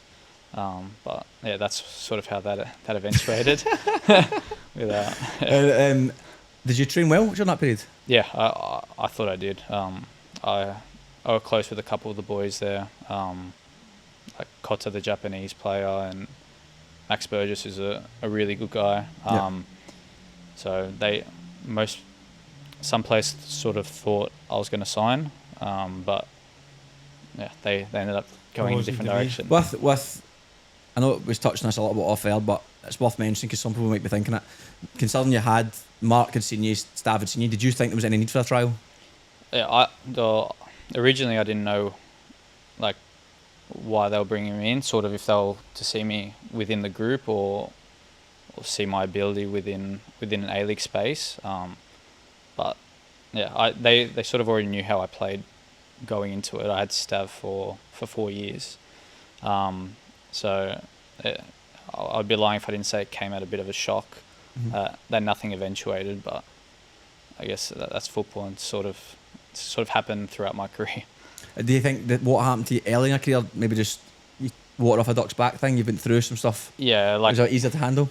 It was like I knew how to deal with it. Yep. But then it's obviously tough coming off the back of that straight into the last 8 games. So I was suspended for the RP game the following week for yellows, and then that's sort of when we went on a bit of a down run. So I don't know if it played a part or not, but it wasn't easy, say, going straight from a rejection into the back end of the season. Yeah, okay. But So a few things at play there. And then, Chaz, if you want to take the last bit of the rules Yeah, part. so obviously, how did the move to rules come out for the championship? Was it always in the plan to play in the championship? Yeah, I always wanted to play in it. Would you stay at Rockdale if they'd qualified? Yeah, I think I would have. But yeah, Wolves I sort of have a relationship with the Wolves. My dad played for them. Oh, cool. A while ago. So I always thought it might be an option. I've always wanted to play for them. Just being from Wollongong's a bit different than being from Sydney, I'd say. Like, there's only one team in Wollongong, whereas Sydney you got so many. Yeah. So it feels a bit different when you're from there playing for them. So I wanted to experience that. Well, unfortunate not to go through, but ultimately I think round 2 and 3 sort of cost us in the end. Yeah. What was your highlight of the championship? Oh, here we go. Sorry, mate. It's probably the 5-0 win, but You killed me there. What I was actually going to ask is, because you're talking that, it's dawned on me. I'm thinking, why have we not brought this up? But because we spoke about it last week, obviously you went on the show, but it was a mental. Not going to talk about the game because we went through it in depth. I'm more interested in so at the end of the game, right? You've just won 5-0, but you're out the competition, and you've just fucking get scudded 5-0, but you're qualified. It was must have been quite a weird changing room for both of you. Well, we went to the fraternity club down in Wollongong after.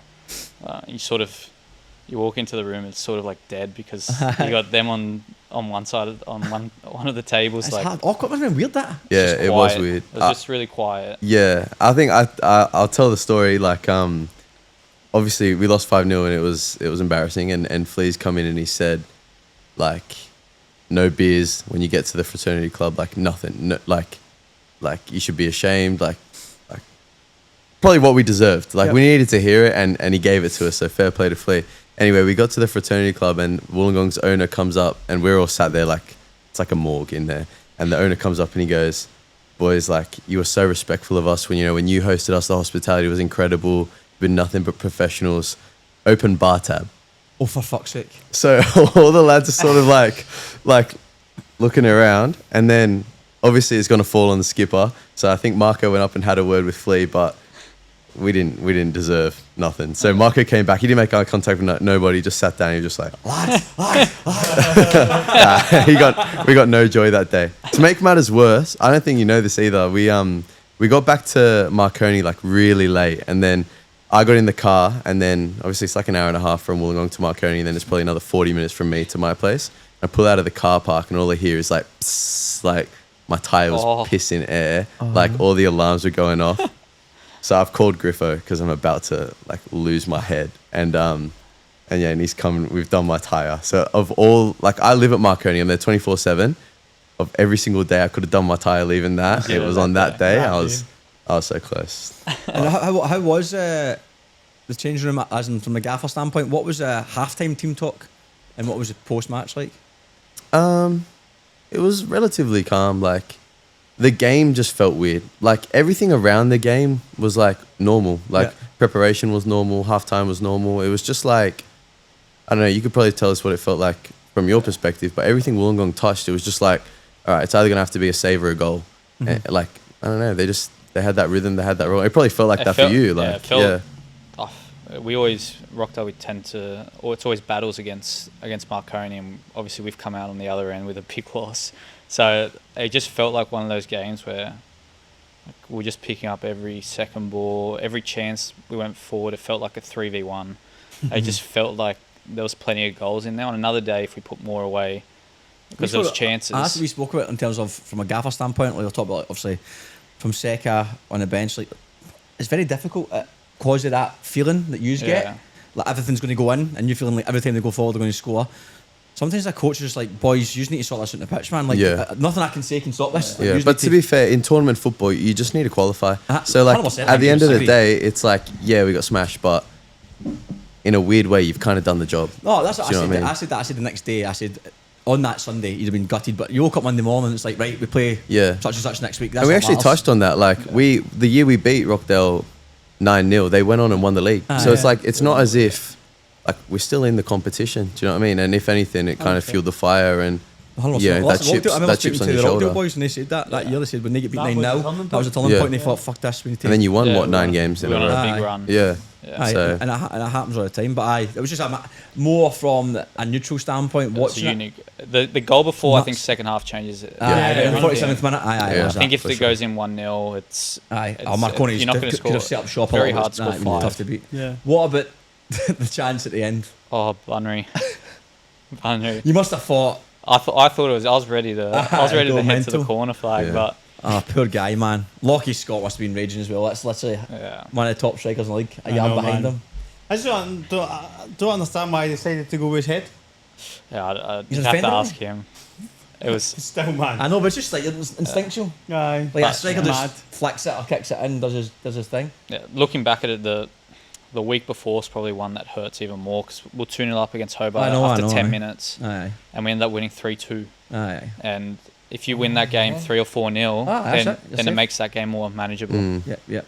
Yeah, if you're going into that game going, we need to beat them 2-0. Yeah, Aye. it makes It's it a lot different, yeah. more Aye. manageable than Then 6. I also think that then your That changes team's the dynamic. different. You're Yeah, probably- for sure. It changes the dynamic. Yeah, You don't yeah. play the same team. Yeah. The whole thing changes. Yeah. It was just. That It was was from a neutral mental. standpoint, watching the game was tremendous. Like before the game started, I couldn't have cared less who won the game. I just assumed Marconi would qualify.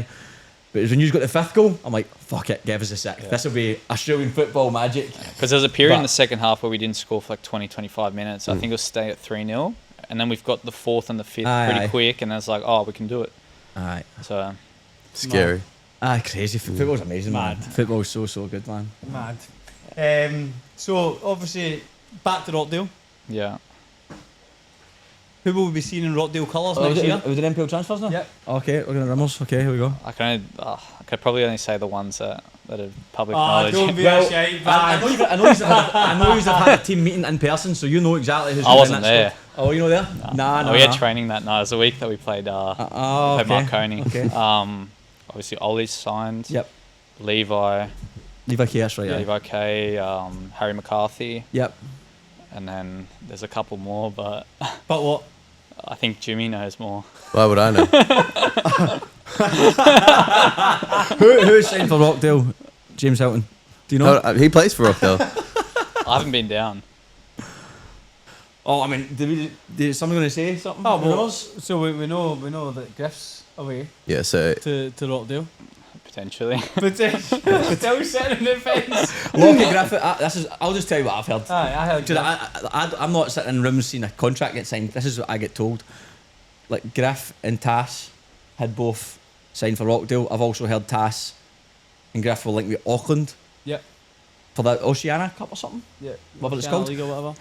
How if both those are true, both those are wrong, I've not got a clue. Yeah. But that's what I've heard. Is there anyone else I've heard? Ali Wiggs. I heard that the rumour at the weekend was that Rockdale would sign Mark McNulty. I spoke to Sparky, he said that's not true. Anyone else? you got your goalie sorted as well. don't you? Goalie, Levi What? K, is it not? Your goalie? Yeah, Levi. Yeah. Oh, you said Levi? Yeah. Say Yeah. Levi K in goals. Levi's, Harry yeah. McCarthy. Anyone else? You get Chalk, I'm trying to yourself. remember myself. Who else? Is Jerry signed? Jerry's re-signed. Jerry's re-signed. He's a good player. Lockie He's- Constable. He said he's trying to remember himself. I'm He's actually- sitting there knowing what's I haven't been to happening. training. Is Ali re-signed? Yeah. So Ali's re-signed. Well, he Moody's has re-signed. a- right Until now. Madrid come in Ah, for him. Aye. He has of right now. Yeah. Moody signed. Moody's re-signed. I think taking out, obviously, Euro, Blake, Sorge, Soros. I think The Soros is going to St George? Soros. Is Giorgio Speranza re-signed? I believe he's speaking to the club. I don't know if he's re-signed or not. Well, I know Robbie's not 'Cause- re-signed. I seen his wee cryptic clue on Instagram. I saw You see that? No, what did he say? Well, I'm not going to speak for Robbie in terms of the details, but I've heard there's a bit of shafting going on. He got Oh, okay. miscommunication or he got shafted. However, I don't know the exact details, but he posted on Instagram him doing like an exercise and his gym saying like no contract, no worries, I think it says. Tagged Rockdale and put a picture. I don't know who the person was. You might know who the person was. I think it was Ruba, the Aye. football director. Football director in the Right, corner. okay. It was like a wee Class. sly dig. Nah. Class. And so, That's good, that. but I think the timing of it, by what I've heard, isn't ideal because a lot of clubs are now full. Yeah, Yeah. that's true. So you now kind of get maybe a verbal agreement that it was going to be a contract on the table. Right, okay. Didn't happen, and that's obviously his way of saying fuck you. Aye. And then look, it's going to be interesting. I don't know who else signed. That's what I've heard. I'm assuming they're speaking to other Oh, players. but I you- don't know. You're dodging more front players. That's only. Yeah, I people. think they're probably looking for a 9. Would be my guess. Yeah. Because I heard a few names getting What branded. about you? Do you know what's happening at Marconi? We're in a weird position because obviously we're still playing football now. So like, it's not really the time for people to go in negotiating contracts and do you know what I mean? No, Like, I get that. and no one wants to come into the change room and be like, oh, I'm going here, and then you're preparing for a semi-final on Saturday. Do you know what I mean? Nah, So of course. it's all a bit. I know everyone's got their cards close to their chest a little bit, but it's Marconi. They're always going to recruit well, and Let's players will always want to go. I'm happy to leave Marconi conversation now. Yeah, that's all. Big game at the weekend. Let's not disrupt the change room. We'll just leave it. We can bring them up next week if they're out, and then if the comp's finished, we'll go through the. Yeah. Who else is in rumours we've heard? Any more you've heard? I've, to be honest, not heard that much. Olympic and United don't have coaches. I've actually heard a lot. Oh yeah, but a lot about Olympic. Did we mention the stuff we heard? Why not? Fuck it. It's not, we don't have to say who told us. I don't know my phone is. You want to read it out? I'm always at one. I'm always a fall guy. Do you have plans? Do you have plans for next year? I'm at Sutherland. Oh yeah, congrats. You knew that? No, I didn't. You did know that. You fucking knew that. If I hadn't, so Sutherland tonight. It's the first time I got to Sutherland Sharks. Okay. Big change around there, mate. We can talk about that as well. No worries. Yeah. Show me messages. How do you find the messages in You here? got. Okay, I saw guys. You found. You read it out. It's changed. It's down there, down the bottom, right in the centre. Oh, okay. So we got like obviously with Champion Football Instagram we get a lot of DMs. Some of it's fucking nonsense. Some of it's nonsense we're happy to entertain. Some of it's nonsense we can't be bothered listening to, and some of it's true. So we're just gonna read out. We got a lengthy message at the weekend. But Jing, I can read the word for word. No, skip the stuff. It's just unnecessary. So it said basically after they got put out of the championship, the players were told there would be some serious wage cuts next year if they wanted to take it up. Their choice completely. The CEO and coach. You ignoring. You're missing basically the offer was like players are on $200 a week. $200 a week next year. Where's that? At Olympic. That was Wow. this is the rumour. Because they've got no money. So if you want to stay, it's up to you. But that's basically a flat wage structure. So throughout the competition, there's been no discussions about MPL. Then they get hit with this bombshell. CEO and coach now gone to Mariners. Although I heard Lavi's still looking after the youth. Yeah, that's what I heard. Yeah, he's JDL, I think. Yeah. GDL. So Olympic coaching staff have all gone. Supposedly players were allowed to opt out of training sessions. And then it says here, I wonder why. What do you mean by that? Opt out of training Well, I think they're sessions? supposed to train 4 times a week, and I think one of the sessions are allowed to opt out. Well, it just says players allowed to opt out of training sessions. Plural. Wonder why they conceded in the last 10 minutes in countless games. Okay. I don't know what that means. Fancy training? Speaking in Can't riddles. be arsed. Because they train in the morning now. Yeah, Train in the they do morning, train in the morning. It says youth approach announced mid-November in press release yesterday, but with no coach or staff. Under 20 finished 13th out of 16 last year. None played first grade. As a comparison, Central Coast got relegated with the backing of a league and numerous players blooded in. Blah blah blah. And then it says here, I can't say anything about that. I keep that one now. Who sent you that? Said supposedly that the next year's budget is so bad because it was spent on the championship for this year. Oh, wow. So, if anyone from Olympic is listening, this is not me and Chaz. We're just listening, reading out something we got sent. I'm not typed this and then decided to read it, man. Supposedly 9 players have left. Aye. A lot of the rumours that we'll talk about maybe in the next few minutes, Chaz and I don't actually know for certain of this stuff. It's just, we speak to a lot of players, a lot of coaches. Aye. Some people feed us bullshit, and we're happy to say some of it out. We try and fact check what we can, but obviously a lot of clubs keep stuff close to their chest. And there's also a lot of wee bits of dodgy backstabbing and information. Aye. People who are annoyed at situations who say stuff that's probably more emotion than it is true. Mounties have a big... We said them last week though. Oh, did we see them last week? Spoke to Antelme and all that, and Bella and Yuli. Oh, we know they're leaving. Or they left, I mean, for instance. Who else was there? Anyone you can think of? I mean, I can speak a little bit about Sutherland because obviously I don't want to speak too much actually because I think social media stuff is going to start to go out, announcements and that stuff. And I know Sutherland did a thing recently about players who left. NSW have signed some boys from Blacktown City. Same Pendergast. Yep. Again, I don't want to go too in depth. I don't know the signed also Jaden Harb from South Coast Line. Yeah, okay. Futsal Roos. Grant Lynch. Grant Lynch. And what One of the berries? No? One of the The berry brothers? midfielder. is it? No. No? No. Have you signed any strikers? This Jaden Harp supposedly. Oh, plays he's in just that Jaden Harp. kinda front area of the pitch. And outside that, I think that's pretty much it. There's got maybe one or two more that they're trying to go for the line, but that's where they're at just now. Caleb Jackson-Brown, Blackburn City. Right, okay. I thought you Spirit would have tried to keep him. Oh, There was a defense. conversation there, I think. Was he there originally? A couple of years ago. Mount Drew. Or Maybe. But he was, look, I think Spirit would have been happy to take him. I think it was just maybe where he lived or something like that. Yeah, I think he lives close by there. They had a big turnover, didn't they, Blacktown? Well, I think apparently they lost one of the major sponsors. Oh, is it? Well, I think Ben Berry, the centre back, went to St George City. Who did? Ben Berry. Oh, yeah, Ben Berry, okay. And then, I think Tep as well from Mount Druitt. Yep. Right. And then They got, what's his face? Grimaldi went to Blacktown. He went to Blacktown, Yeah. yep, so he did. It's a decent signing. And I know that someday, can't even fucking mention it because there's a situation we'll talk about for this weekend coming. Chris McStay, St George. St George. St George Saints. Oh, They've signed Harry Keys from Spirit, St George Saints. Oh, What? Nothing. I'll talk about it after. Aidan Kyra is going back to Blacktown Spartans. I know. I thought that was. yeah. But Blacktown Spartans, by the way, Anthony Bazanis in goal.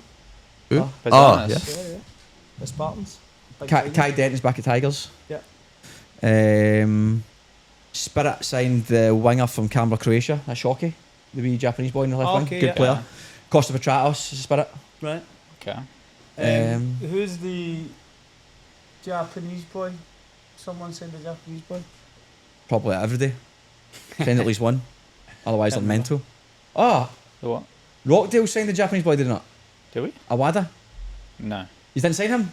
Not that I know of. That's not that I know of. Okay, cause He was signed to St George FC. Right, okay, so there's but obviously he'd signed at St George Saints. Sorry. Saints. The story I get told was, I love this rumour shit, it's brilliant, isn't it? Story I get told was I know we're going to get pulled up somewhere along the line, aren't we? but I'm I know. I'm just. not saying it's true. No, I'm just telling someone told me the story. Somebody's going to take away like those assholes.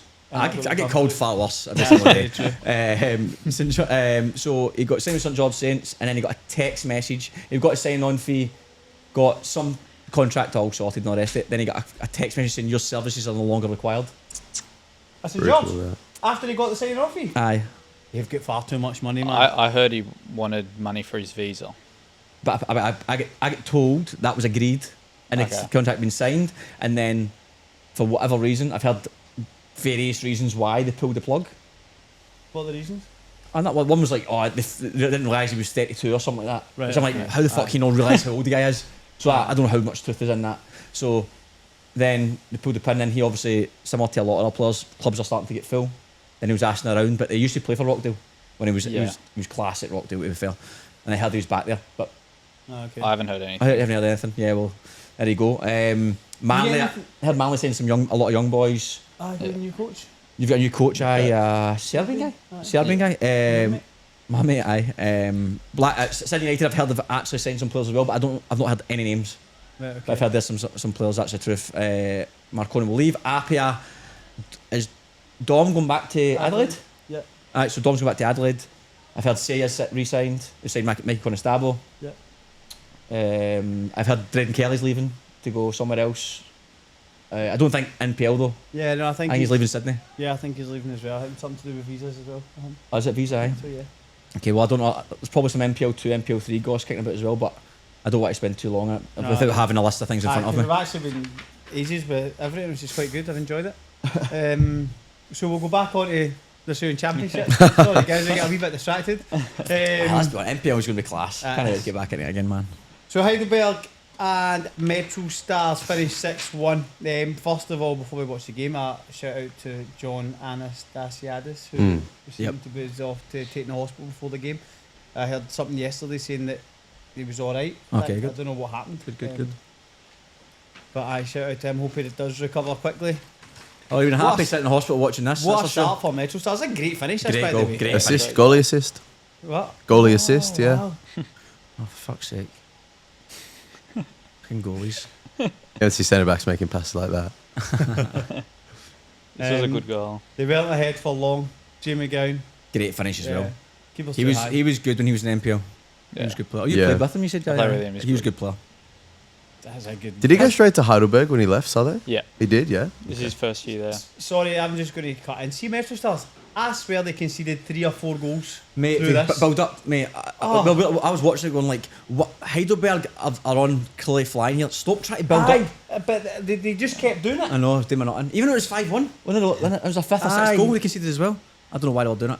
Don't get me wrong, I did fancy Heidelberg, but I didn't expect it to be 6-1. Because Metro Stars have looked pretty decent. That's a good finish, that. That is aye. But Wee McGowan looked if he was involved in every single play. Yeah, he did. They'll be tough to beat. They've got to be one of the. I mean, considering that Super Cup win, Yeah. They're probably favourites. probably favourites going into it. And I say that also because they've already played Marconi twice. But maybe considering the little trilogy, could be a final there. A nice chance for Marconi to get a bit of Again, revenge yeah. on them. Stupid, man. Again, build it again. Oh man, must be frustrating to watch that as a Metro Stars fan or gaffer. But the gaffer must be telling them to do it, surely. Aye, maybe. But sometimes you ask players to play what's in front of you. I mean, Nah, so they're no. giving you. They're all going high again. Let's check. Can we clip it long and change their behaviour? Just don't keep fucking doing it. Jimmy going again.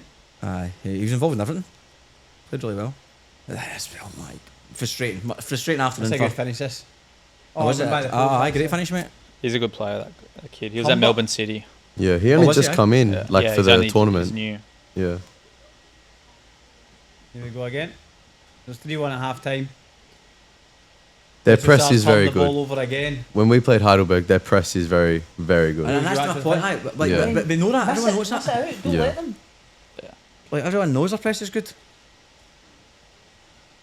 Yeah, Buljak scored 2.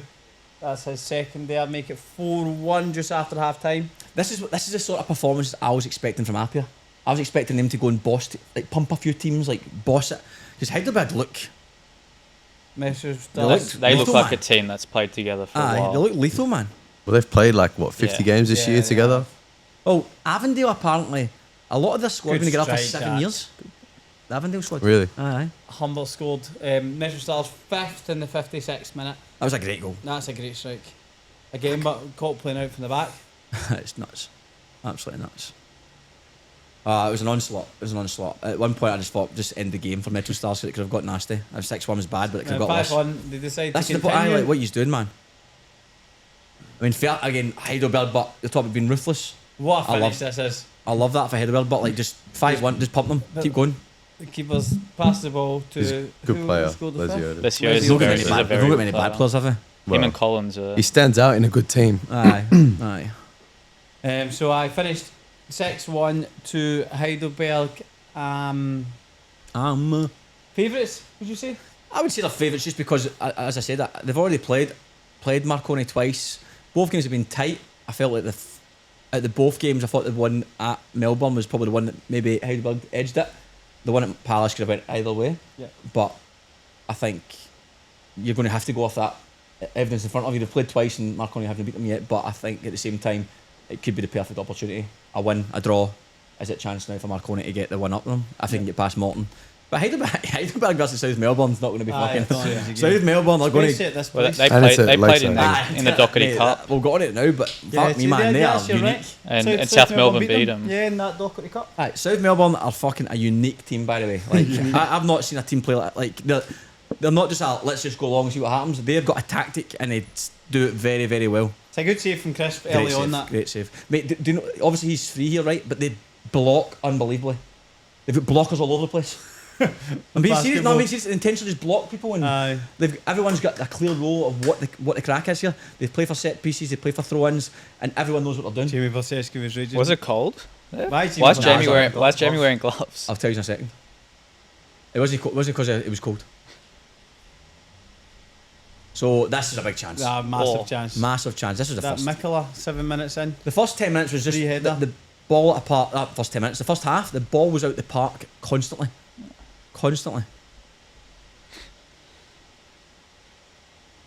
And this throw it is just scandalous. Yeah, it's a long throw. Look at the track round that just suits him to a T, man. And that's what you It's see. on the penalty spot. That's I know, crazy. and his next one's even further. Yeah. That's what I'm saying. So Yeah. he's through 3 like that. So Chris, when we get to it, Chris says, I didn't know he could even throw it that far. He's already threw in. He's probably had about 11 throw-ins by now. Is it a narrow pitch? It's That's what I said, though. it's not big, put it that way, but it's not like small, but it's not as big as someone like Preston or Avondale. This is the one here.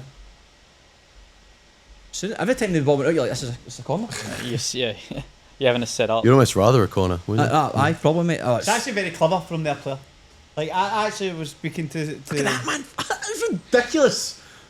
I was speaking to Reese, who's a coach, right? And looking at Chris here. That's what I said. I feel like they've worked on this and they've underthrown the first 3 or 4 and then literally got the boy to stand in and stop him from being able to move backwards. Well, they've done it in a lot of set pieces because, as I said, blockers. They've got blockers. Like they intentionally. It's a worked on thing. But then here, so my question is, does Simon need to do more to get him out of Chris's way so he can move backwards? I don't know. I'm not going back to watch the replay, so. Do I watch this fucking game anymore than I have to? I mean, the highlights aren't shown. There's a lot more to the game. Aye. Well, I mean, I say there's a lot more to the game. Obviously, we can talk about Kyra's red card. We can talk about. This is and a good here, like, finish. so again, Aye, context. Samuel's stud was missing a stud came out in the second half. I know. It's a shame. That killed him. Do you know what? He was actually very good. Simon brilliant. Nicholas was very good. Mate, Simon's brilliant, mate. Simon was brilliant. In terms of 1v1 defending. How was Uchida? I was going to actually text you. Underwhelming. Right, okay. Underwhelming. Bernardo was very good though. Was he? Aye. Mate, he's an absolute weapon, man. Aye. As in, like, not the type of player I thought he was going to be. He was going to be like a tricky winger, but he's like Powerful. aggressive, Aggressive. strong. Like good. He's obviously good on the ball as well, Aye. but he's does not stop running. Very fit. Surface looks great there. Surface was tremendous. Yeah. Tremendous. The Marrickville come off the bench. I think he was carrying a bit of a knock. But that was the thing. They brought off one player and they're like, oh, good, he's off, and then Agüet comes on. You're like, no worries. Chris did very well. He's there. offside. I know, but he does very well. Second goal killed us. Like the second half, we started getting some confidence in the game. The game was starting to open up a little bit because the first half, what you seen, it was throw in, it was a corner, it was always balls at play. So there was no flow to the game. So every time we started to build up, they would pull your jersey, they would foul. If they got a foul, they would milk it. It was to slow the game down. Yeah. So do you know what? Like I felt Marconi did that well last year. Like took sting out of games. It's clever. It's clever. But it takes a sting. It's like almost like playing professionally, playing the game how it has to be managed. But South Melbourne, I felt like that was like that on steroids. It was like this is exactly how we do it. And getting into the game, every single thing they'd done, it was all in the prep. Like Luca analysed it really well. He got it down to a T. But he tried to stop it.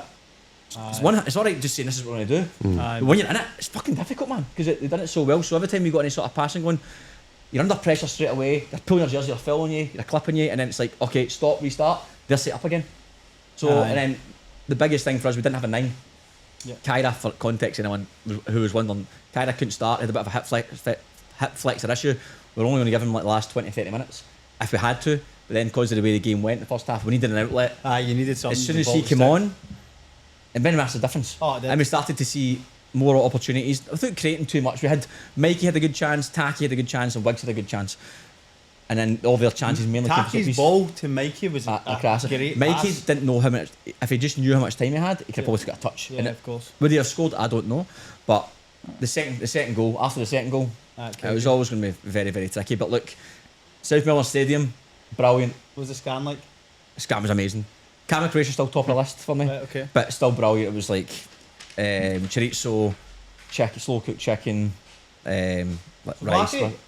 No, there was no Souvlaki. Oh. It was Souvlaki vans and that outside, that sort of thing. But stadium was good, fans were brilliant. As I said, didn't look as good on the TV as it was in person. Yeah. It was loud. Yeah. They sang the whole time, there was flares. Hospitality was brilliant. It felt like a professional game. Yeah, It felt okay. everything about it. Like I feel like if you got to play there in the championship, it'd feel like Brilliant. if the cup final was there, you'd be like, oh, it's a good setting for the cup final. Yeah. It felt really, really good. Shout out to one of our sponsors, Souvlaki Boys. Souvlaki Obviously the back Boys. of the South Melbourne. So if anyone's in Marrickville, get yourself down to Souvlaki Boys and get your hands on a champagne pack. Included, you've got lamb, chicken, halloumi. What else is there? Pita, Pita, cooler bag. dips, and you get it all in a cooler bag. So big shout out to Souvlaki Boys for sponsoring the Champagne Football Show. Aye. Anything else to mention on the teams? So there's obviously 8 teams we went through. Marconi we spoke about, Apple we spoke about, Avondale we spoke about briefly, Morton in the semis, What did you make of the green cards? Good conversation actually. I do like it, right? I need to see actually fair.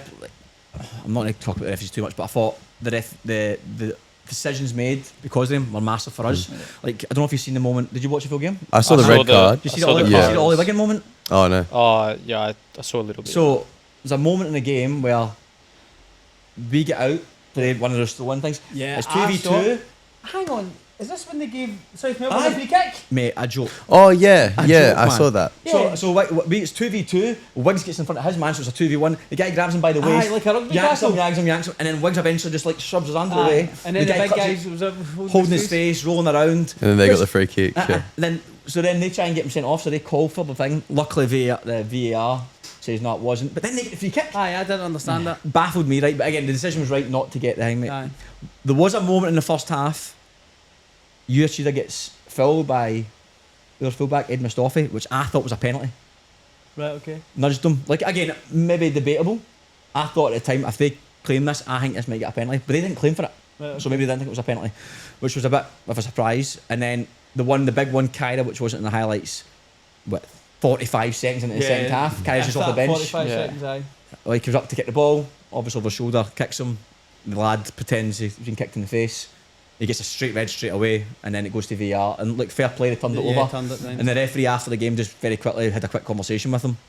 One of the players says, "Oh, look, well done in the VAR," and he says, "Like, I'm disappointed I got it wrong, but I'm glad we got the decision right in the end." So, like, that was good from that perspective. The one thing I thought was hard was because we've watched it on SBS or YouTube on Which the is iPod. behind. It's like 90 seconds behind. Aye, it's So a there was a long moment way. in the second half that something happened. I can't remember what it was anymore. But he's like the folk, he's like, "Do you want a challenge?" And I'm like, I need to see it again. Like, from that moment, I can't. It was too hard because I'm too far away. Ah, no. He's like, "Do you want a challenge?" As soon as this play goes. But I think Lucas said to me, if you turn around and say, "I want a challenge," they will hold the play up. Yeah. So you can catch up and watch it again. Right, okay. So I like it. I think it's good because you only get. I think if it's good as only two. aye, because it's Because otherwise you can just Yeah, take piss. yeah. You can just absolutely milk it. So yeah, I think it's a good introduction. I think it's something I'd be happy to look at. And again, looking at the highlights of didn't show when was it Drayden Kelly scored? No, the penalty. TJ Burney. Are you talking about First the half. on the foul on me? Yeah. There was a foul for It was me. Flotman who hit me. Did that get, was that a green card as well? I think? Yeah, so the ref gave a Gave the free foul. kick and They then challenged. RPR RPR challenged it. I'll happy a challenge. But Yeah, okay. as a player, I really enjoyed it because obviously I think the ref got like the penalty decisions, you know what it is. I think they did well to get the right decisions, but it was a lot of standing around, Yeah, I and know. like even to some of the RP boys, we were like, oh, But I think- can we get this going? So maybe if, like, say like you have those two, or even if you have one, can they not review it while play's going on? Do you know what I mean? No, but Rather because then than the game goes too far. Imagine someone Yeah. scores and they need to bring it back. Aye. yeah, then it's it's a true. big problem. Yeah, it's just it took a long time, and But I think yours took longer because it was like that one. We're sitting watching Yeah. it and we can't even really tell if it's True. a penalty. I was True, going very to say, true. for the other one, it wasn't that quick. It was quick. It was quick. Sorry. Yeah. quick. It was quick. we were kind of stood around for a Yeah, while you- to the okay. point where it's like we're you look at it talking to long the other enough- team, just going like, "Oh, come on, guys, Sometimes like, I feel like that should we when just go to pens?" Like, if you're looking at it for that long, to me, stay with your decision. yeah. You shouldn't take. You can't. If you watch for 10 minutes, you can just. But pretend to their something. credit, they got it. I think they got it I think right. they got it. Yeah. I think if you look at back at all the decisions that were made, I think the VR got everything right over the Yeah. weekend. Yeah, it did. Yeah. Aye, so I think I mean, it might not work in semi-finals or final, but so far it's been a worthwhile introduction. Because if you look at that our game, Kyra gets sent off after 46 minutes, which has been a joke. Aye, 100%. Or they get that red card, then Kelly gets sent off. Yeah. I mean, it does change things. And as a neutral, you must enjoy it. Just adds a little bit Ah, more. so Do you know what I mean? So it was also good in the Yeah. game, like, do I feel it? Do I feel it? I'm like, okay, wait. yeah, It is good that way, so I think that was a good introduction, but aye, we'll see how it goes moving we forward. will. I put together I'm just kind of mindful of time because I did a goal of the group stages video. Only go to you can. How long is it? 3 minutes. Nah, why don't you just stick it on? We'll just use it on We'll Instagram. put it on the Just- Instagram thing. So I'll send it to you. Just, So is there literally just- any suggestions on what it goal tournament is? Last week we spoke about the best goal. Put it on, can you put it on 2x speed? We'll just talk about it. Is it. So if anyone's watching, we don't have to put this on the YouTube channel. We'll just chat about it and put it on 2x speed. We can just. That means it's only 90 seconds. We'll be chatting about it. That was really Well, obvious. it's not. Let's show me the. We'll get one of the kids in, mate, to show you how you work the internet. See, actually Use that what wee it's right showing me. arrow. See the wee right arrow? No. Oh, there we go. Sally Ogler's first goal against Olympic, great finish. To me, that's not in the top 3. Great goal, but not in the top 3. That's a cracker. Feuds. Ryan Fuchs against Olympic as well. Oh, it's against. This is the Morton goal I was talking about. Team goal. Team goal. Great finish, Joseph Scott, first time finish. I like the goal at the weekend better. Great goal, right enough. Sean Simmons free kick, also a cracker. Was it Mickey? That's a great goal. That was a fucking just for technique. That worldie, man. Savendale round 1. Halfway line, Marrickville. Great finish that as well. I'm not having halfway line goals though. Yeah, I was going to take it out. This is just my opinion. It's a great goal, Heidelberg. Heidelberg top corner versus South Hobart. Which means a lot of good goals, by the way. For a short tournament. Great finish as well, aye. Shandon Whitehead. Canberra, Croatia. Great finish. Oh. And this is up there. It's a great goal. That's a great goal. I love that goal. So this is only in the group stages. We didn't take anything. You've got a real mix. You've got like individual goals, moments of brilliance, like set pieces. This is a great strike as well, Simon Nicholas. That's a belter goal. Hitting the bar makes it looks a lot better. Pandev's strike against Bayswater. Belter. And then there was, I think, 2 from round 6 I put in, or maybe 3. Did you put Van der Sag's header? Oh, I didn't. That's a great goal. Oh, shocker. That was a great. I thought it was. I mean, maybe not top 3, but it was an absolute belter. That was a great header. I don't know. It's hard, man. This is a good goal as well. Chalk Dow. Great run. He looks lightning, man. Yeah, good hairline as well. Aye, yes, aye. And then Kojima. It's a great finish that. Great finish. Aye, that's a worldie. I mean, out of all them, what are you picking? No pressure. I'll go Ali's individual one. Yeah, okay. I'll go the Metro Stars chest and volley. So, you're not putting Metro Stars on the weekend's goal? That's what I said. I only did it up until this is just the group stages because we were talking about it last week. That was very good team goal. It's hard because there's different variations. I know. I still think I like Morton's first goal.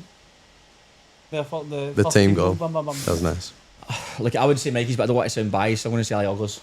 Yeah, okay. 2 for Ali Ogler. Okay, sweet. Aye. I'll be honest with you, if someone picked, there's probably 5 or 6 in there. Aye. It's hard to debate. It's absolute belters, man. Even Ryan Fuchs is against Melbourne the first round. Did you see Ryan Fuchs got hit the Northern New South Wales team of the year? He only played half. Oh, because he played half a season. Well, I don't know how many games they play. He came in the window. So how many games did they play? He probably played 15 or so. I think they were top as well when he left. So he's in the team of the year. There you go. Not bad. That's decent, that. And is anything left, Chaz? No, that's us done. Not any predictions or anything, no? Well, it's the semi-finals. So no predict him, no? No, I don't predict the semi-finals. Nah. So he's going to pick. What about Steve? No, we no matter, no? Oh, sorry, mate. I'll get up. I'm just saying, you change your show every week, mate. I had a stinker, by the way, last time. We have a stinker every week, mate. I think the only prediction I got in the group stage was Marconi to beat Hobart. I got the other 7 wrong. What round were you on? I was round 2. And you didn't even ask me that. You just put me down for Marconi. You got 1. Yeah. You just assumed it was Marconi. Yeah. Mate, it's so hard, man. So the actual decisions I made, I got them all wrong. It's so hard. I got 2 at the weekend. I said Marconi, draw Marconi pens. I picked Marconi as well. Thanks, guys. No worries, mate. I got 2. I picked Spirit and Avondale. Enjoy that one, Probably Adama. get Morton. So he did, aye. Fair play to him. I got everything else wrong. 2. So looking then at the semi-finals, we'll just add it here. So Danzo, Marconi versus Morton. I don't know. Find it hard to pick Marconi. That's that. Put away your bias here. I don't think I can. You have a few friends in the team. Yeah, I know. Lockie next year, Tash, Lockie, boys. I think Marconi will win. Marconi. I want to say Marconi as well. I think I'm a good game right enough. Marconi as well for me. So that's 4 Marconis. And then South Melbourne at home to Heidelberg. I'm going to say South Melbourne. I'm going to say Heidelberg. Keep going away. Heidelberg. I think Heidelberg will be favourites. Lakeside could make a difference. Having that track where he can do that throw in. The reality is if you can find a way to deal with the set pieces consistently. It's fucking hard, man. Oh, look, if you don't give away set pieces, if you can manage to dominate the game in their half. Do you know what? I just every time I get the ball, I just kick it back. Literally. See if you're looking at like how they're cutting the ball into good areas, just keep giving it back to them. Don't try and play. I don't know, man. I don't know if that's a good tactic, Alex. They just have the centre half clipping it back into the corner. So then I 50-50. get it back again. Chaz, you do realise, but mate, if the ball goes anywhere past the halfway line for a throw in, it's a set piece. I know, mate. I know.